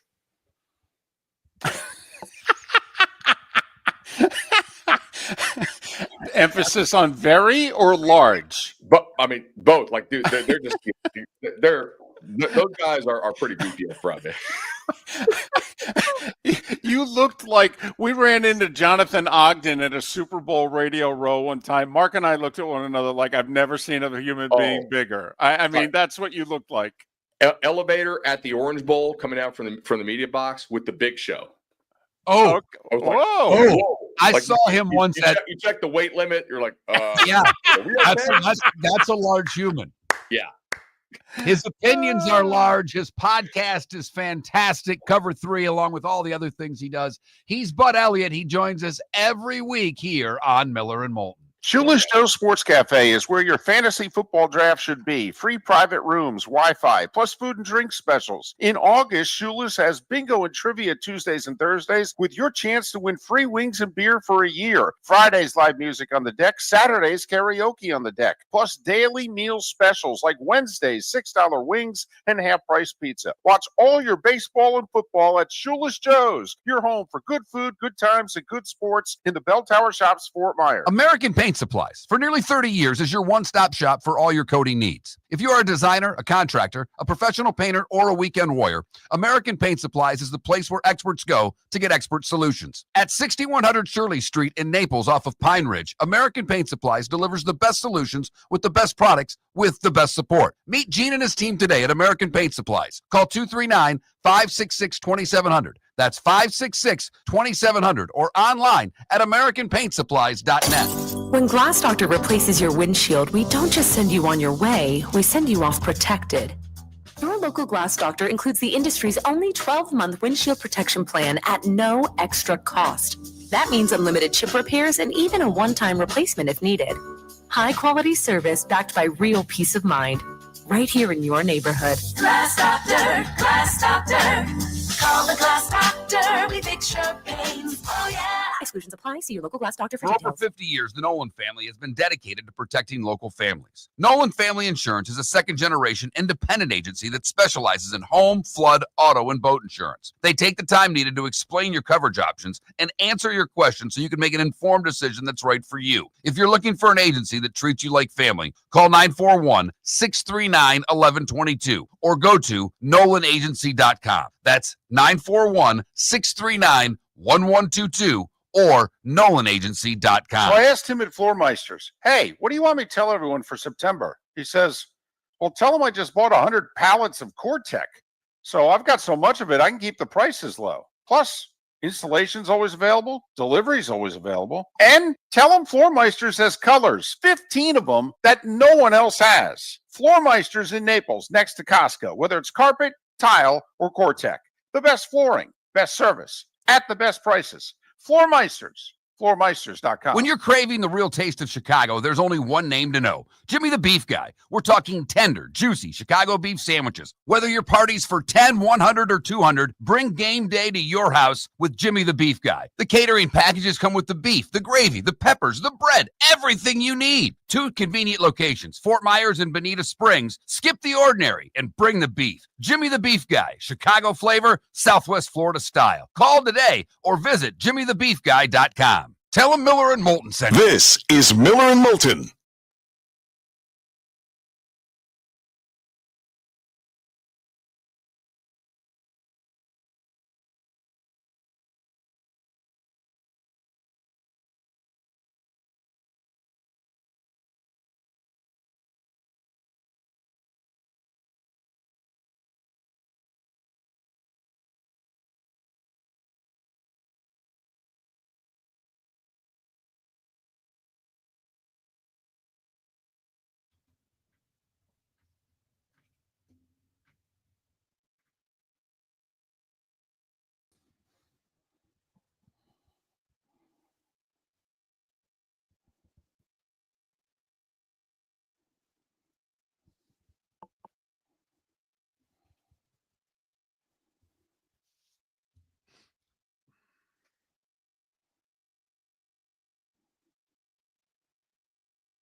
Bride's family right near table 6. You're like, oh shit, is this dude really going to bottle Uncle Hank because he said Top Gun was overrated? I call this alert dancing, and it's often done on cruise ships and house parties after 1 a.m. If you're grinding in someone's kitchen at 2:15 in the morning, you better keep your eyes peeled for an incoming chair. Now, Balmer is doing the aggressive white guy clap.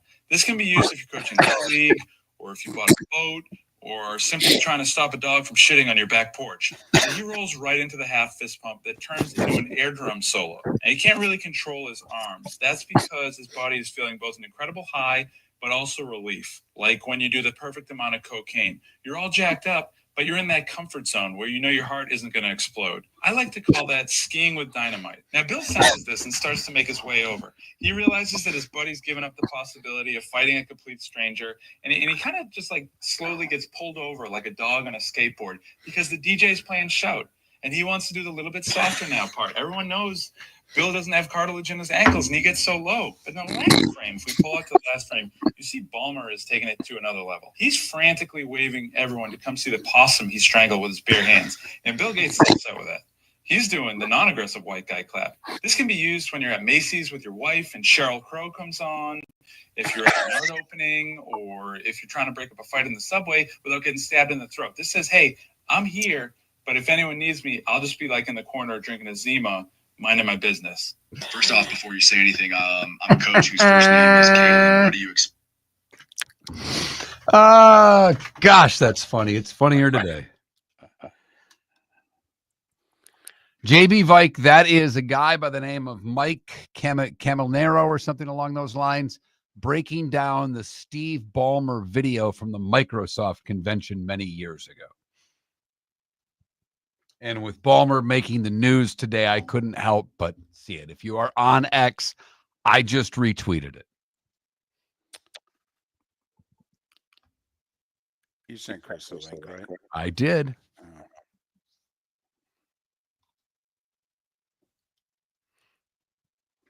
I'll text him. Are you texting him? No.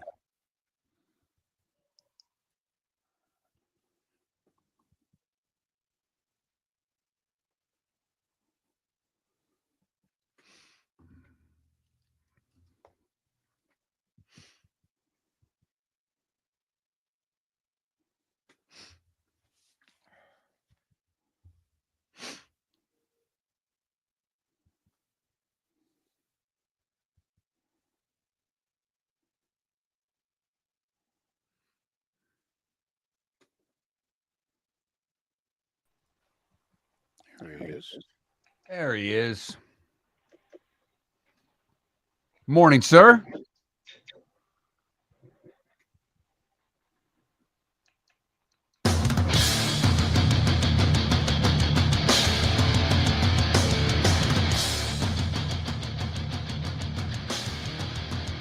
You're listening to Miller and Moulton, coming at you from the Floor Meister Studios. Floor Meisters, keeping it real. And now, here's Mark Miller and David Moulton. It is the bonus hour of Miller and Moulton. Thanks so much for being with us. We've just had Seth Everett and Bud Elliott on. We are connecting with Chris Perkins. I think he's having trouble hearing us. So, it's probably on our end. But we're working on it. Can you Chris guys Perkins, hear me? Absolutely. Got you now we can, 100%, yeah. Chris. Can you hear us? I He don't cannot. think he cannot. I'm getting no voice. Which makes for a tough video here. And I don't know why that is. And we're doing this live. So there's no real reason to we can't figure it out because, David, if you can hear me, in theory, Chris should be able to hear me. Right. So, usually it's on our end. Not sure if it is this time. Do you want to try to call him? Okay. Hopefully we can catch up with Chris Perkins and talk a little Dolphins before their opener against the Colts, which is a virtual pick'em. I think Miami a very, very slight favorite. And, of course, a lot of pressure on both 8 and 9 teams from a year ago, and even more pressure seemingly on the Dolphins because, well, the Colts have this hell of a game one losing streak where if they can't, beat the Colts week one when everybody else can, what kind of a season is it really going to be? So hope to catch up with Chris Perkins, some technical issues, hoping to get them worked out. Some of the big stories today. First off, Pablo Torre's got a story. Don't know how big this is going to be. It sounds interesting, in which Clippers owner Steve Ballmer has created a job, which is a company actually, which is fake. And he's used it to be able to give Kawhi Leonard $28 million more than his max contract. So that would obviously be cheating and circumventing the cap. And usually leagues frown upon that. So what will the NBA do with this story going forward? Tomorrow night, the Eagles host the Cowboys, of course. So we're literally 35 hours away from the NFL getting underway. And with that, we welcome in Chris Perkins, sun-sentinel.com. Follow him on X at Chris Perk, P-E-R-K. Can you hear us? Apparently not. No. We can't hear him either. So keep going. I'll try to connect with Chris the old-fashioned way. Huh. All righty then. U.S. Open, they're at the semis for both the men and the women. There are no men left on the American side. Djokovic making all 4 semifinals this year at the age of 38 in the majors. No one had ever done that before. For those of us of a certain age, remember when we went cuckoo for Cocoa Puffs when Jimmy Connors made the run to the semis at the U.S. Open when he turned 39. Here's Djokovic turning 38, and he made all 4 major semifinals. Yes, he just of a different level. Polls out, Ohio State consensus number 1, Penn State consensus number 2. After that, well, the debate continues. Chris Perkins now of the Sun Sentinel, sun-sentinel.com. Follow him on X at Chris Perk, P-E-R-K. Chris, can you hear us? I can hear you. I can hear you. Sorry about right. what's going on here technically. That's okay. We got about 8 or so minutes now. Let's get to it. We were talking earlier. There's a poll out. Dolphin fans, one of the 6 or 7 least optimistic in the league. Do you think they've got it right, or is the team better than that? Well, you guys know where I stand. I've got the Dolphins at 9-8 this year. I think that's mediocrity. I don't think that that's a good thing, but there are people who think that 9-8, yeah, let's celebrate. So, we're kind of in the middle there. I think Dolphins fans are split. I think half of them are optimistic and half of them are pessimistic. The ones that are pessimistic kind of want to see this team win like 5 or 6 games so they can see a change at GM and head coach. The ones that are optimistic think, oh, this team is not as bad as many nationally think. A lot of the national guys are picking 5 or 6 wins, and so they're rallying behind their team. So I've got them at 9-8. I think that's more mediocrity. I don't think that's a good thing, but there's a lot of fans out there that root on 9-8, and they think a winning record would be positive. Well, what's fascinating to me is just the start. This seems like another Dolphins year because they should, based on their opponents, particularly if they win week 1. I know the Bills are on the road on a Thursday. I'll count that as a loss, but there's no reason why this team can't start out 4-1. And if I'm a Dolphin fan, that may scare the hell out of me even more, Chris, because we've seen this movie before, if you know what I mean. Yeah, no, I agree. They should start out 4-1, right? And I know that you're on the road for the opener on Sunday at Indianapolis, and anytime you're on the road, that's kind of a scary thing. But the Dolphins are 3-0 in openers under Mike McDaniel. They beat the Chargers 2 years ago in LA, 36-34, in one of the best games of the Mike McDaniel era. They should win on Sunday. They get the Patriots at home in Game 2. As you said, they go to Buffalo in Game 3, but then I believe it's the Jets in Game 4. So, look, they should start out 4-1 or 3-1, and look, beyond that, you've got to stock up victories because we know what happened in 2022, right? They were 8-3 and they finished 9-8. In 2022, they're 8-3 and they finished 9-8. In 2023, they're 9-3 and they finished 11-6. So December, January is not good to this team. You better stock up victories while you can. And at the start, yeah, I think that Thursday night game at Buffalo is the only excusable loss from where we sit right now. Chris, the thing besides the offensive line that worries me is, I don't know how mentally strong this group's going to be. They lost a lot of veterans. The Dolphins are making those guys out to be bad people, and the locker room now is a lot better. not all those veterans were bad people. How convinced are you that this group mentally can handle some adversity? I'm not convinced. I've got to see it. You know, we have not seen this team be mentally or physically tough under Mike McDaniel. Again, you go back to the December and January woes that this team has. You go back to how they struggle against playoff teams. You go back to how they struggle on the road. This team loses when it comes to all of those mental tests that good NFL teams pass. And so you got to wonder, you know, what is this team made of? Is this a Mike McDaniel issue, or is this something, you know, that you can blame on some of those guys who are gone? Jalen Ramsey and Javon Holland being at the top of that list for scapegoats. I don't buy it. I've got to see it. I think this is more a Mike McDaniel problem than a player problem. So I've got to see it before I can believe it. Chris, what's the offensive counterpunch? Because you've talked about on this show countless times the way teams defend Miami. High safety, don't get beat deep, and you take Tyreek out of the game that way. Then what do the Dolphins do? So I'm curious, if you defend the way the teams have against Miami and have been successful, what's Miami's offensive counterpunch this year? They've got to run the ball. Plain and simple. They've got to run the ball, and that's why they get Jonas Savai-Naya at left guard and James Daniels at right guard. It's why you got running back Alexander Madison. He's out for the season with a neck injury, but you drafted Ollie Gordon II, 225 pounds. So you've got to get these teams to either respect your run game, or you just say, all right, screw it. If you don't respect the run, we're going to beat you with the run. Eventually, you're either going to drop that eighth man in the box, or that's going to be your undoing. That's what the Dolphins have to do as far as attitude, strategy, and philosophy.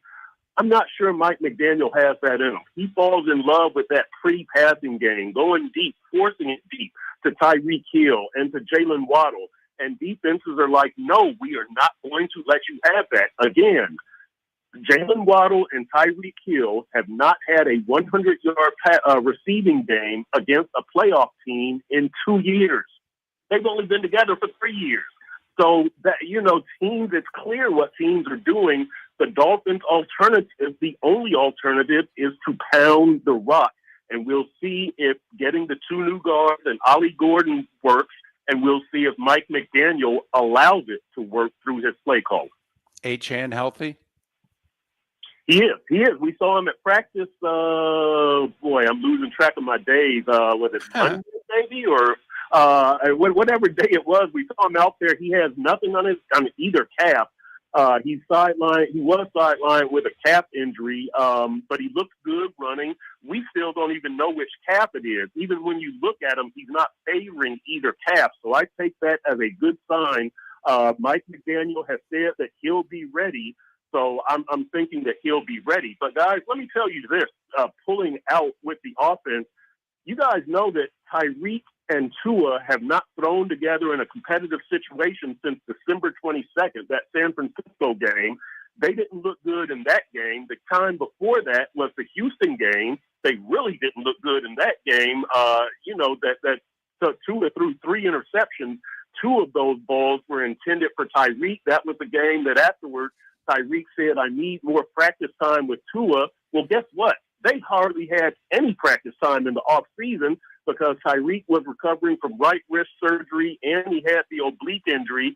So they weren't together in joint practices or preseason games. Tua to Tyreek. Aside from that, Austin Jackson has not faced contact in a while because of his foot or lower extremity injury. Devon Achane has not faced contact in a while because of the calf injury. And Darren Waller has not faced contact in, over a year because he was retired. So I'm wondering how that entire offense looks as a unit when they haven't been together in a long, long time. I really wonder about that. So, it's not just running the ball effectively to get teams out of that too high safety scheme. It's how is this entire offense going to look when they haven't spent hardly any time together recently or the entire offseason? 10 seconds. Who wins? The Dolphins. I'm saying Dolphins 17-13. I think it's going to be a low-scoring game because of those offensive reasons that I just said with the Dolphins. But, boy, the Dolphins better win and the Dolphins should win. He's Chris Perkins. He covers the Dolphins for the Sun Sentinel, sun-sentinel.com, and follow him on X at Chris Perk, P-E-R-K. Chris, safe travels. Thanks for your time. We'll do it next week. All right, we'll have the technical difficulties worked out next week, guys. Thanks for hanging with me. Whether you're chasing peak performance, reigniting intimacy, or simply want to feel your best, Game Day Men's Health creates customized game plans to optimize your health. Call 239-427-3441 for our Bonita Springs and Naples location to set up your free testosterone test and consultation. Mention Miller Moulton Radio Show for 10% off your service. Find your maximum self with Game Day Men's Health, Bonita Springs and Naples, Florida. Call 239-427-3441 today. American Paint Supplies, for nearly 30 years, is your one-stop shop for all your coating needs. If you are a designer, a contractor, a professional painter, or a weekend warrior, American Paint Supplies is the place where experts go to get expert solutions. At 6100 Shirley Street in Naples off of Pine Ridge, American Paint Supplies delivers the best solutions with the best products with the best support. Meet Gene and his team today at American Paint Supplies. Call 239-566-2700. That's 566-2700 or online at AmericanPaintSupplies.net. So I asked him at Floormeisters, hey, what do you want me to tell everyone for September? He says, well, tell them I just bought 100 pallets of Core-Tech. So I've got so much of it, I can keep the prices low. Plus, installation's always available. Delivery's always available. And tell them Floormeisters has colors, 15 of them that no one else has. Floormeisters in Naples, next to Costco, whether it's carpet, tile, or Core-Tech. The best flooring, best service, at the best prices. Floormeisters. Floormeisters.com. If you're a business who targets men, please know there is no better and more economical way to reach your target audience than us at Miller & Moulton. So let us help you make money. You can reach out to Mark at that Mark Miller or me at the David Moulton on X or text us at 21,000. We have a proven product, a good reputation, and lots of quality segments that we can attach your company's name to. Miller & Moulton, we're like that old pizza box. You've had the rest, now try the best. Miller & Moulton, millerandmoulton.com. This is Miller and Moulton.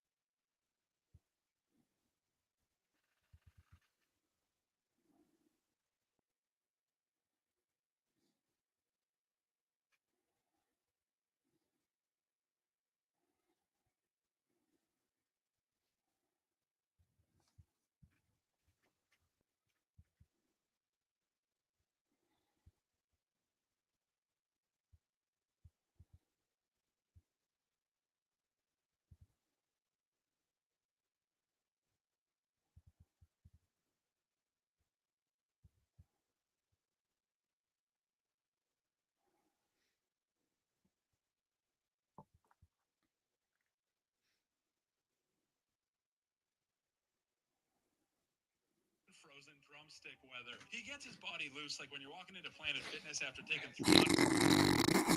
You're like, all right, body, some hammer curls. Yeah, this is. He has an audience. So he starts with a light jog, and a man with an axe is like, should I chop at his ankles? Blink twice if I should swing on this fucker. He picks up the speed and blows through a 4-way stop, and these horses are threatening violence. But Rocky isn't the only one training, as Drago is getting jacked as hell while the ET scientists study the data. Rocky makes his way through a little river, tempting the frostbite gods, and then tries to make amends with the local horse community, while Drago is getting yoked at what appears to be a Dave & Buster's for guys who specialize in giving brain damage. It's clear that we have 2 totally different fighters here, taking 2 totally different approaches. Rocky is building a tiny house for Paulie's robot lover, and Drago is lifting more plates than a waitress working a double. Balboa is digging deep with this sled pull, and I gotta say, this has injury written all over it. You do this in the backyard, and you're gonna be saying, hey, Deb, tell your sister we ain't going to the party because my... It's going to be all day now, isn't it? Oh, yeah. I mean, there's a 16-minute piece he does breaking down every fight in Roadhouse. I may be watching that. You know, to you and Seth's point, I'm going to start dumping streaming services. Like I'm going to get through this season that I'm watching of the wives that want to kill each other, the hunting wives or whatever it is. And then Netflix is probably then Netflix is gone till Christmas. I think Paramount's now $10.99 a month. There's one Netflix show. is $20. There's one show. Well, I will say my wife and I watch Netflix all the time. So that one we're going to eat. Paramount's $10.99. There's one show, literally one show. It's going to start back up here in a month. It's 10 episodes. All right. When that's done, I think I'm going to cancel. Because I've got to get Peacock again because I'm going to need it for football. Maybe. I have to be brutally honest. I mean, I am not the Spartan. I mean, they suck. So it's like if the Spartans are on Peacock, do I really need to watch it? I'm still paying for Apple TV, but they haven't had a show that we've liked in a long time. And for whatever reason, the Reese Witherspoon, Jen Aniston show hasn't run in over a year. So I've been paying for that sucker. I can't remember the last time I watched Apple TV.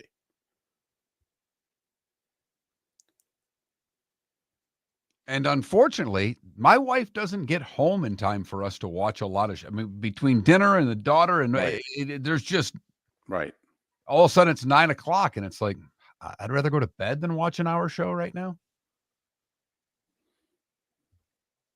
By the way, just so everybody knows, my wife's done at 8.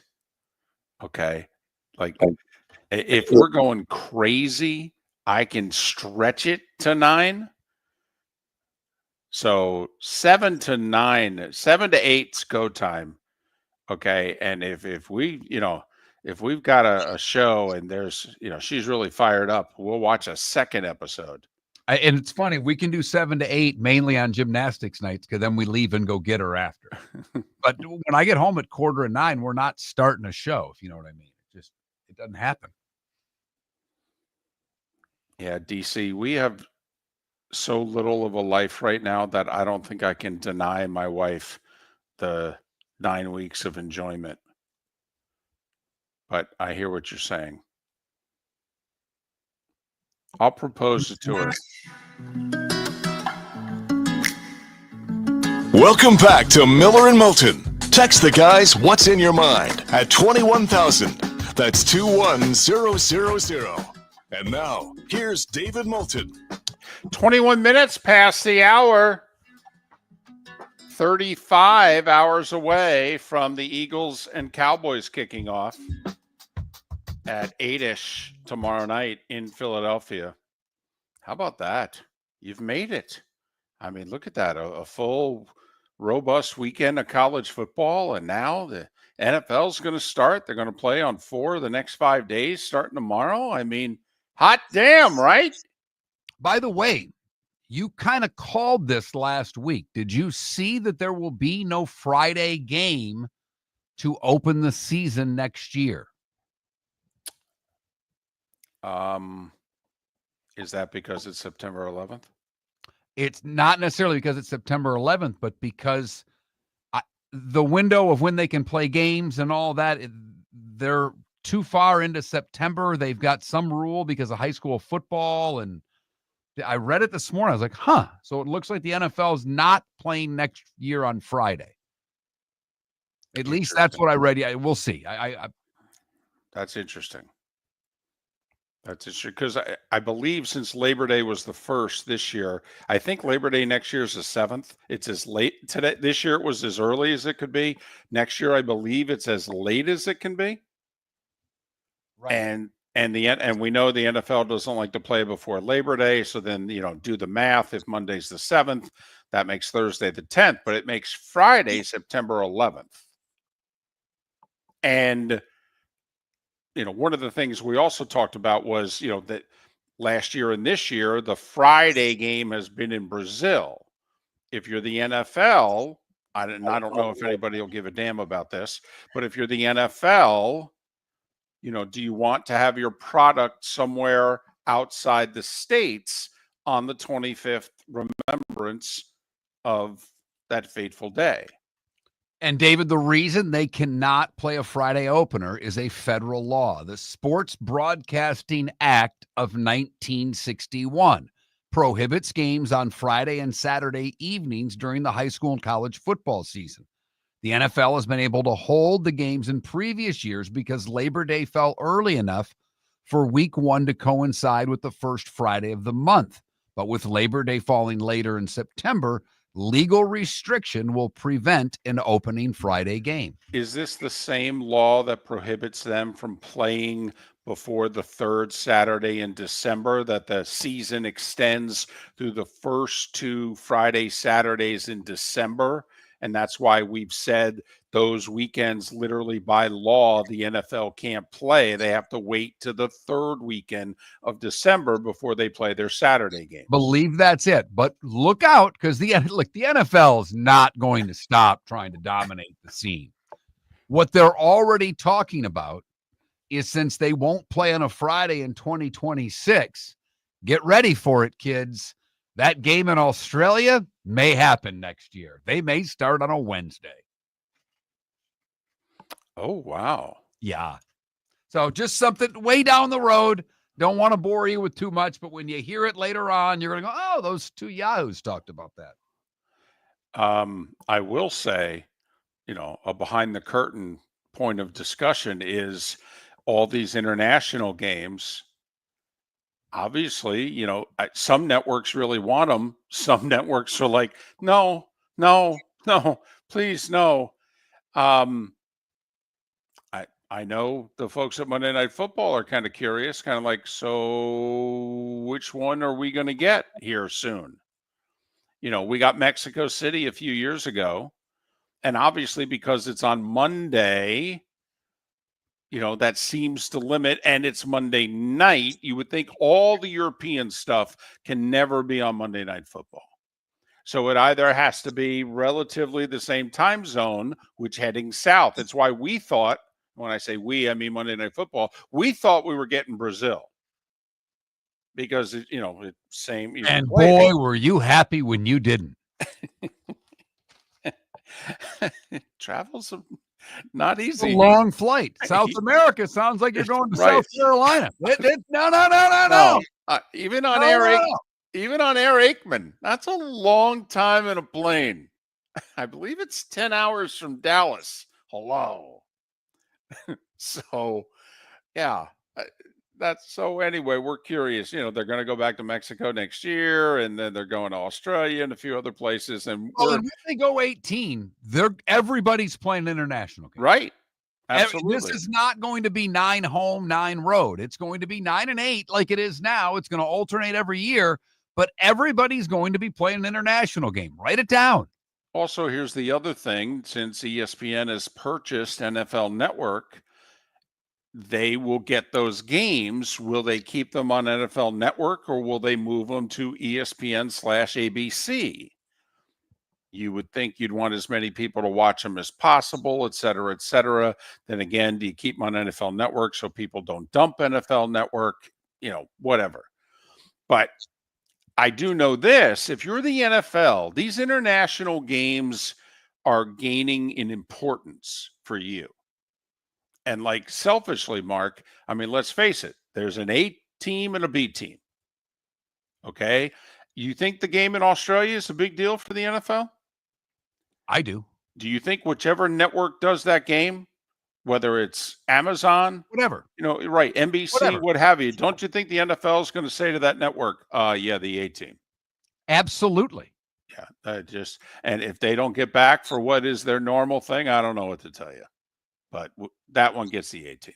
It's a big deal to us. And this is the behind the curtain of what Moulton talks about. See, it doesn't affect Joe or Troy or Tom or any of the bigwigs out there. But the people who do what David does, and really not so much you, because you do the college thing with Gary and you do the Monday night thing. A lot of your cohorts in that world are working college games on Thursday, college games on Saturday. Hell, sometimes a college game on Friday, a pro game on Sunday, and then another one on Monday. They're trying to make as much money as they can during those 18 weeks. It will affect them greatly. You've heard me mention Ed Sfida. He's Joe Buck's longtime stats guy. He's also Adam Amin's stats guy. So that means on Sundays, Ed, along with Bill Garrity, who's Joe's spotter and now Adam's spotter, okay, they do a Sunday NFL game on Fox. Could be one Normally the 425 game. right. And so sometimes Every other week at least. So in a best case scenario, they're flying into Monday Night Football at like 1 a.m. A lot of times they're literally flying Monday morning on an early flight to get to where it is they're going.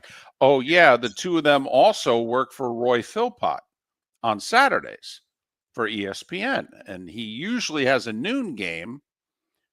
Okay, but so what Mark is alluding to.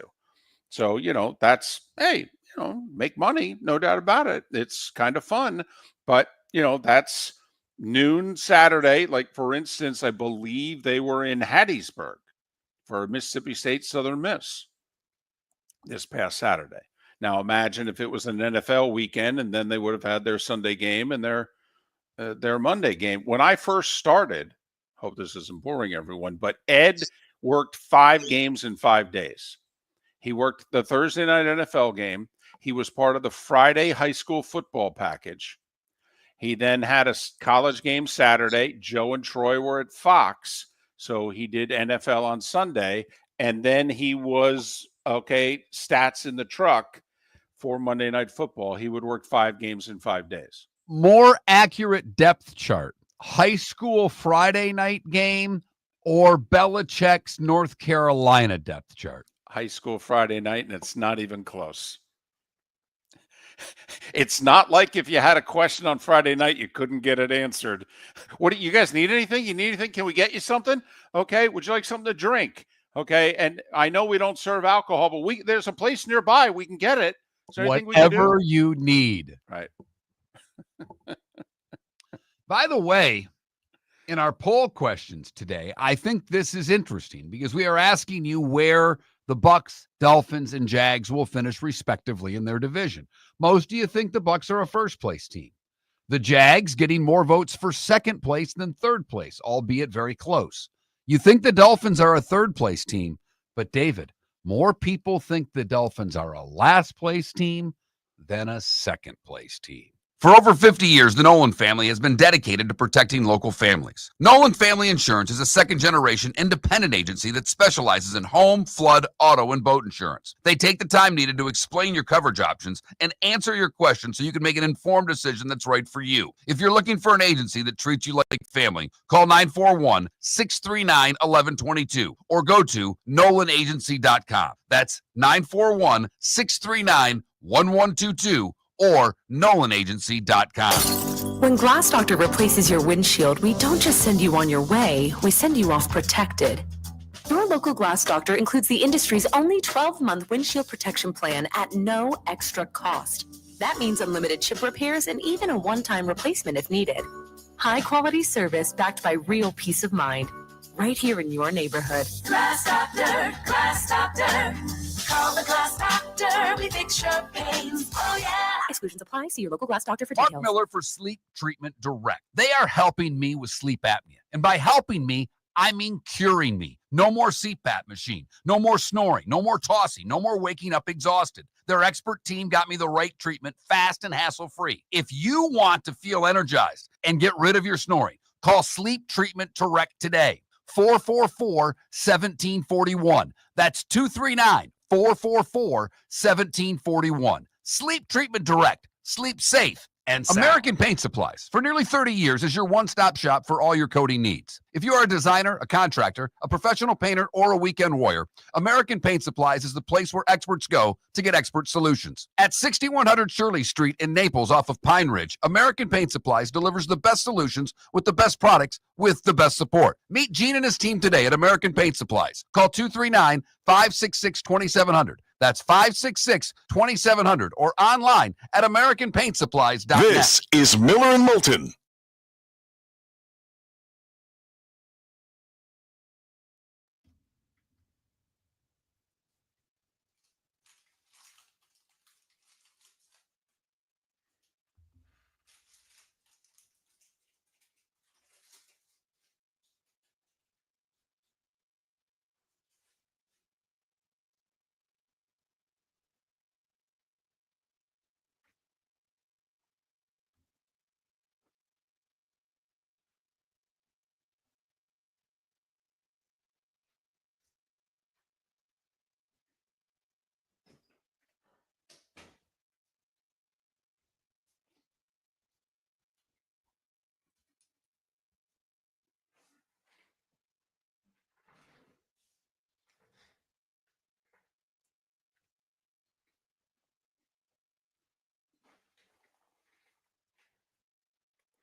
Excuse me for talking with my mouth full, but JDR, here's the thing. David didn't have to do a show. Okay, the difficult part for me is not the travel. I know it is for some people. It's not the travel. It's the travel in and around the show.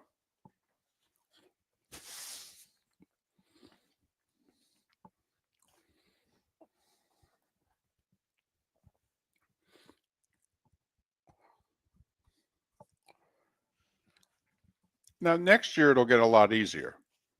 No Saturday game, which means no show Friday, travel Friday, game Saturday, early travel Sunday.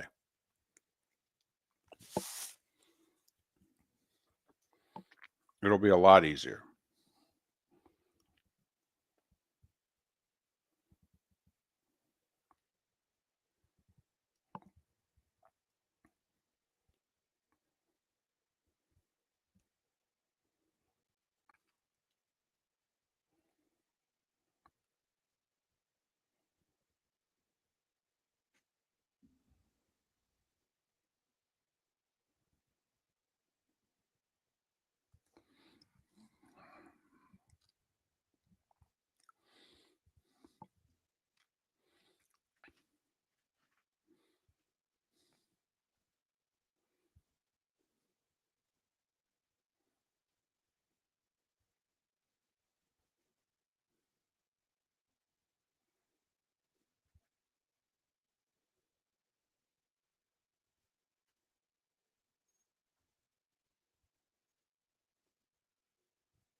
So it's my daughter's anniversary today, and my wife sends her a text that says, "Happy anniversary to the best couple I know."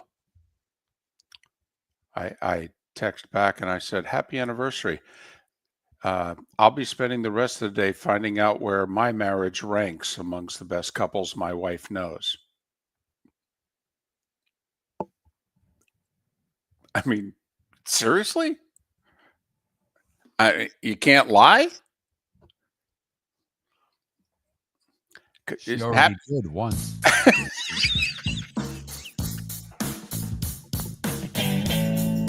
Welcome back to Miller and Moulton. Text the guys what's in your mind at 21,000. That's 21000. And now, here's David Moulton. The home stretch of Miller and Moulton on this hump day. All right, this line's so good. We got to do it again.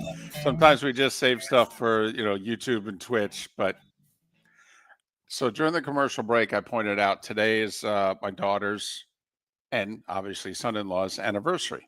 Congratulations. Yeah. Happy anniversary. Yeah. Happy for him and them. And, they're doing well. And, she's about to have another child. And so, okay. Wife immediately, first thing this morning, sends out a text. "Happy anniversary to the best couple I know." So I waited a little bit and I responded during a break and I said, "Happy anniversary." Couple spaces, Then I wrote, I'll be spending the rest of the day finding out where my marriage ranks on my wife's couples list. Is that a fair comment by me, or is that too snarky? Is my wife out of line for saying that? Do you have to lie? I mean, do you put it right out there in print, in black and white, that, hey, you guys are better than us? She might be lying with that one, David. I mean, Now parents lie to their children all the time to make them feel good. Okay, so that's what you're saying. So you think she's lying to Yeah. them? Oh, yeah. It's her daughter. She will do anything for her daughter. Oh, I know. Oh, I know. I mean, your daughter is the only, well, now the granddaughter, but the daughter and the granddaughter are the only part of your family that rank ahead of charities. You don't. No, absolutely not. And Goat for some family in Africa or David Moulton. Goat wins. Yeah, goat. All the time. I heard of goats. What are you kidding me? Not just one. So in the next 2 to 3 weeks, we're going to have a grandson. So that's another rung down the ladder I go. I kind of feel like, when you asked the question earlier, okay, the level of optimism amongst NFL fans, and I'm guessing teams, and you're telling me, no, they're sixth. That's how I feel. I'm going to find out later today where our marriage ranks on my wife's couples list. Well, I was thinking about it after that snarky text, you blankety blank, and it turns out we're seventh. Wait, what?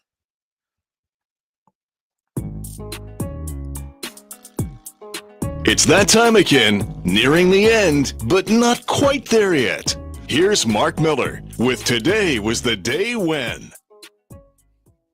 We'll start in 1928 today. Ty Cobb records his 4,000th, 189th, and final career hit as a pinch hitter for the Philadelphia Athletics in a 6-1 loss against the Washington Senators. I'm glad you did that. What did you say? He had how many hits? 4-1-8-9.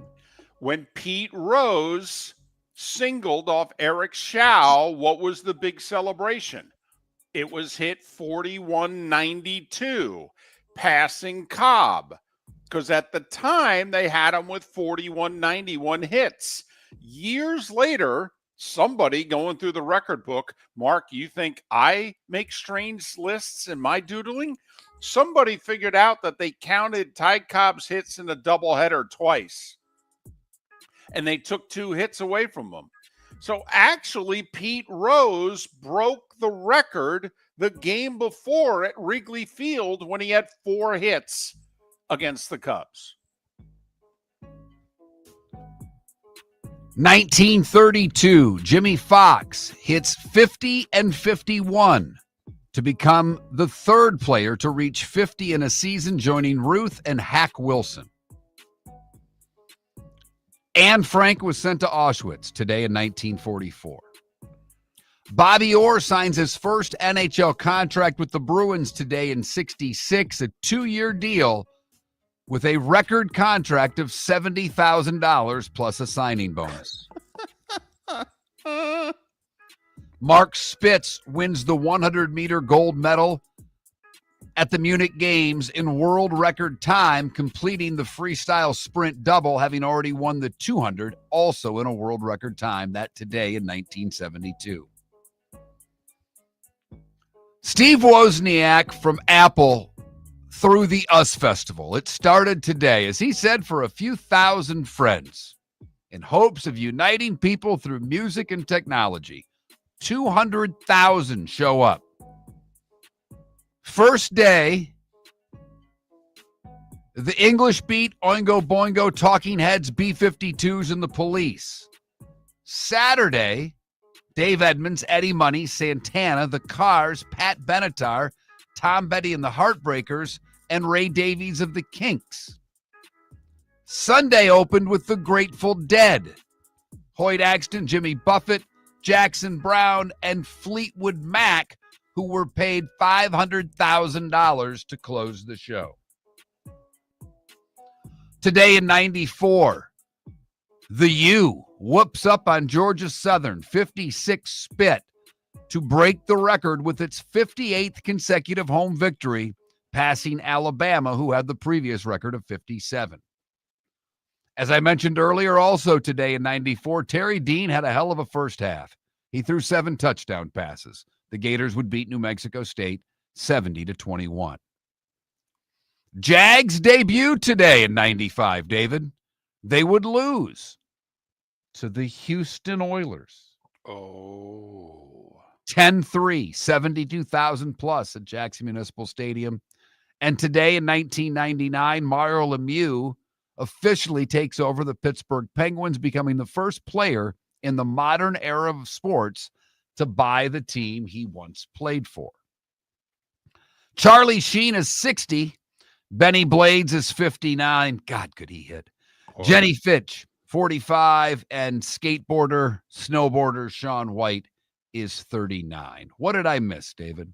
The Revolutionary War officially ended today in 1783 when the Treaty of Paris was signed. That's when the kingdom had to formally recognize our independence. Yeah. Yeah. One other thing, penicillin discovered today by accident by Alexander Fleming. He left something out overnight. Came back the next day and noticed that a mold had fallen on the culture and killed many of the bacteria. Okay. Penicillin was born today in 1928. Time to see life a little bit differently. Here's Mark Miller with the good, the bad, and the ugly. What you got, Mark? We go to the Rock, also known as Marco Island for the good, where Kevin Korprash is a charter boat captain. He was returning from a trip on Saturday when he and his crew spotted something unusual floating in the Gulf. He said, at first we thought it was just debris, but me and my first mate had kind of pits in our stomachs. We agreed to turn and go back. And they're glad they did, because the object they passed was a capsized boat. Not too far away, 2 men were stranded on an old radio tower. They were able to bring the men in whose boat capsized some 20 miles out in the Gulf of Mexico. I had an ugly I was going to go to, but I didn't even think I could do it. So I made a quick detour. For the bad, we go to Charlotte County, where a 17-year-old boy was arrested after leading FHP on a high-speed trace down I-75 in Charlotte County. The driver fled from a traffic stop in a black Mercedes. Troopers found the vehicle abandoned in a few feet of water. Troopers said they were trying to stop the teen. He was driving 105 miles an hour on I-75. The Mercedes was located off a dirt road near the Babcock Webb Wildlife Management Area. The teen was arrested shortly thereafter. Finally, the ugly. We stay in Charlotte County and we go to Publix, where, David, this is a story that hits both of us right between the eyes. A Port Charlotte man was arrested after deputies say he attacked a couple outside of Publix when they wouldn't let him skip in front of them in the checkout line. Happened around 2 p.m. on Sunday. Daniel Kennel became upset while in the checkout line. The investigation revealed that the woman was waiting for her husband in line when Kennel approached and tried to get in front of her. The woman told Kennel she was in line. That upset him. When the husband came, the victim began placing their items on the checkout belt. He began doing the same. The husband stepped in between the wife and the man and told him to back off. At that point, Kennel left his cart and items and ran out of the store. When the couple exited Publix, he attacked them with bug spray, spraying both of them in the face for apparently taking a little too long in line at the checkout. No word as to how many items they had for the checkout and whether or not they were in the 10 and under. That is the good, the bad, and the ugly on today, Wednesday, September the 3rd, here on Miller and Moulton. Wednesday in Major League Baseball, oftentimes a travel day, yet only 4 afternoon games today. Marlins with one of them trying to avoid the sweep in our nation's capital against the Nats. Rays are hosting Seattle tonight. Tampa Bay 3.5 behind Seattle for the final playoff spot, Mark, but only 3 in the loss column. If they can complete the sweep of the Mariners tonight, they're 2.5 games out of the playoffs, 2 in the loss column. 7 left with the Blue Jays. That's my fear for the Rays. They do have the White Sox in there as well, I believe. But you're right. If they win today, we cannot count them out. Mets and Tigers today. Tigers with their second best pitcher, Casey Mize, on the hill, trying to avoid getting swept at home by the Mets. Phillies and Brewers resume their series today as well after a rare Tuesday off day. They played Labor Day, had yesterday off, resume the series tonight. That's the 2 best teams in the National League facing one another. So there you have it. Little of this, little of that tonight in baseball. But it's tomorrow we're all looking forward to, the start of the NFL season. We will make our season predictions tomorrow. You want to do them tomorrow? We can do that. I mean, I think we should do it before the season starts. I don't think there's a whole hell of a lot, unless somehow, there was a major injury in Philadelphia, that we would change our thoughts, because I think both of us are picking the Eagles to win that division. Oh, yeah. I'm going to have a hell of a time trying to find 4 new playoff teams. Yeah, me too. I'm probably going to force some predictions to try to fit that quota, because it happens every year. In fact, 4 is often 5. I mean, 4 is the minimum. Right. So, listening to a little bit of Pat's national show yesterday. Pat had 1 or 2 new teams making the playoffs, and Jim had the other. One had 1, one had 2. I mean, they can't. And like Pat said, and we feel the same way. We want to be right. We don't do this to just throw darts at a wall, although it mostly seems like that. But there will be a bunch of new teams. Who will they be? Do you have faith in the Dolphins or the Colts to make the playoffs? They were 2 of the better teams in the AFC that didn't. Everybody's high on the Bengals to return to the playoffs. We'll see. Can that line block for Joe Burrow, or will he get sacked a gazillion times again this year? Can I just throw this out there? Are we sleeping on the Colts? I mean, they've had below average quarterback play the last 2 years. They have below average quarterback play this year. Well, that's an interesting. Gardner Minshew in 23, Daniel Jones in 25. Because Winston. I'm sorry, what? Jameis Winston. Well, don't get me started. Okay.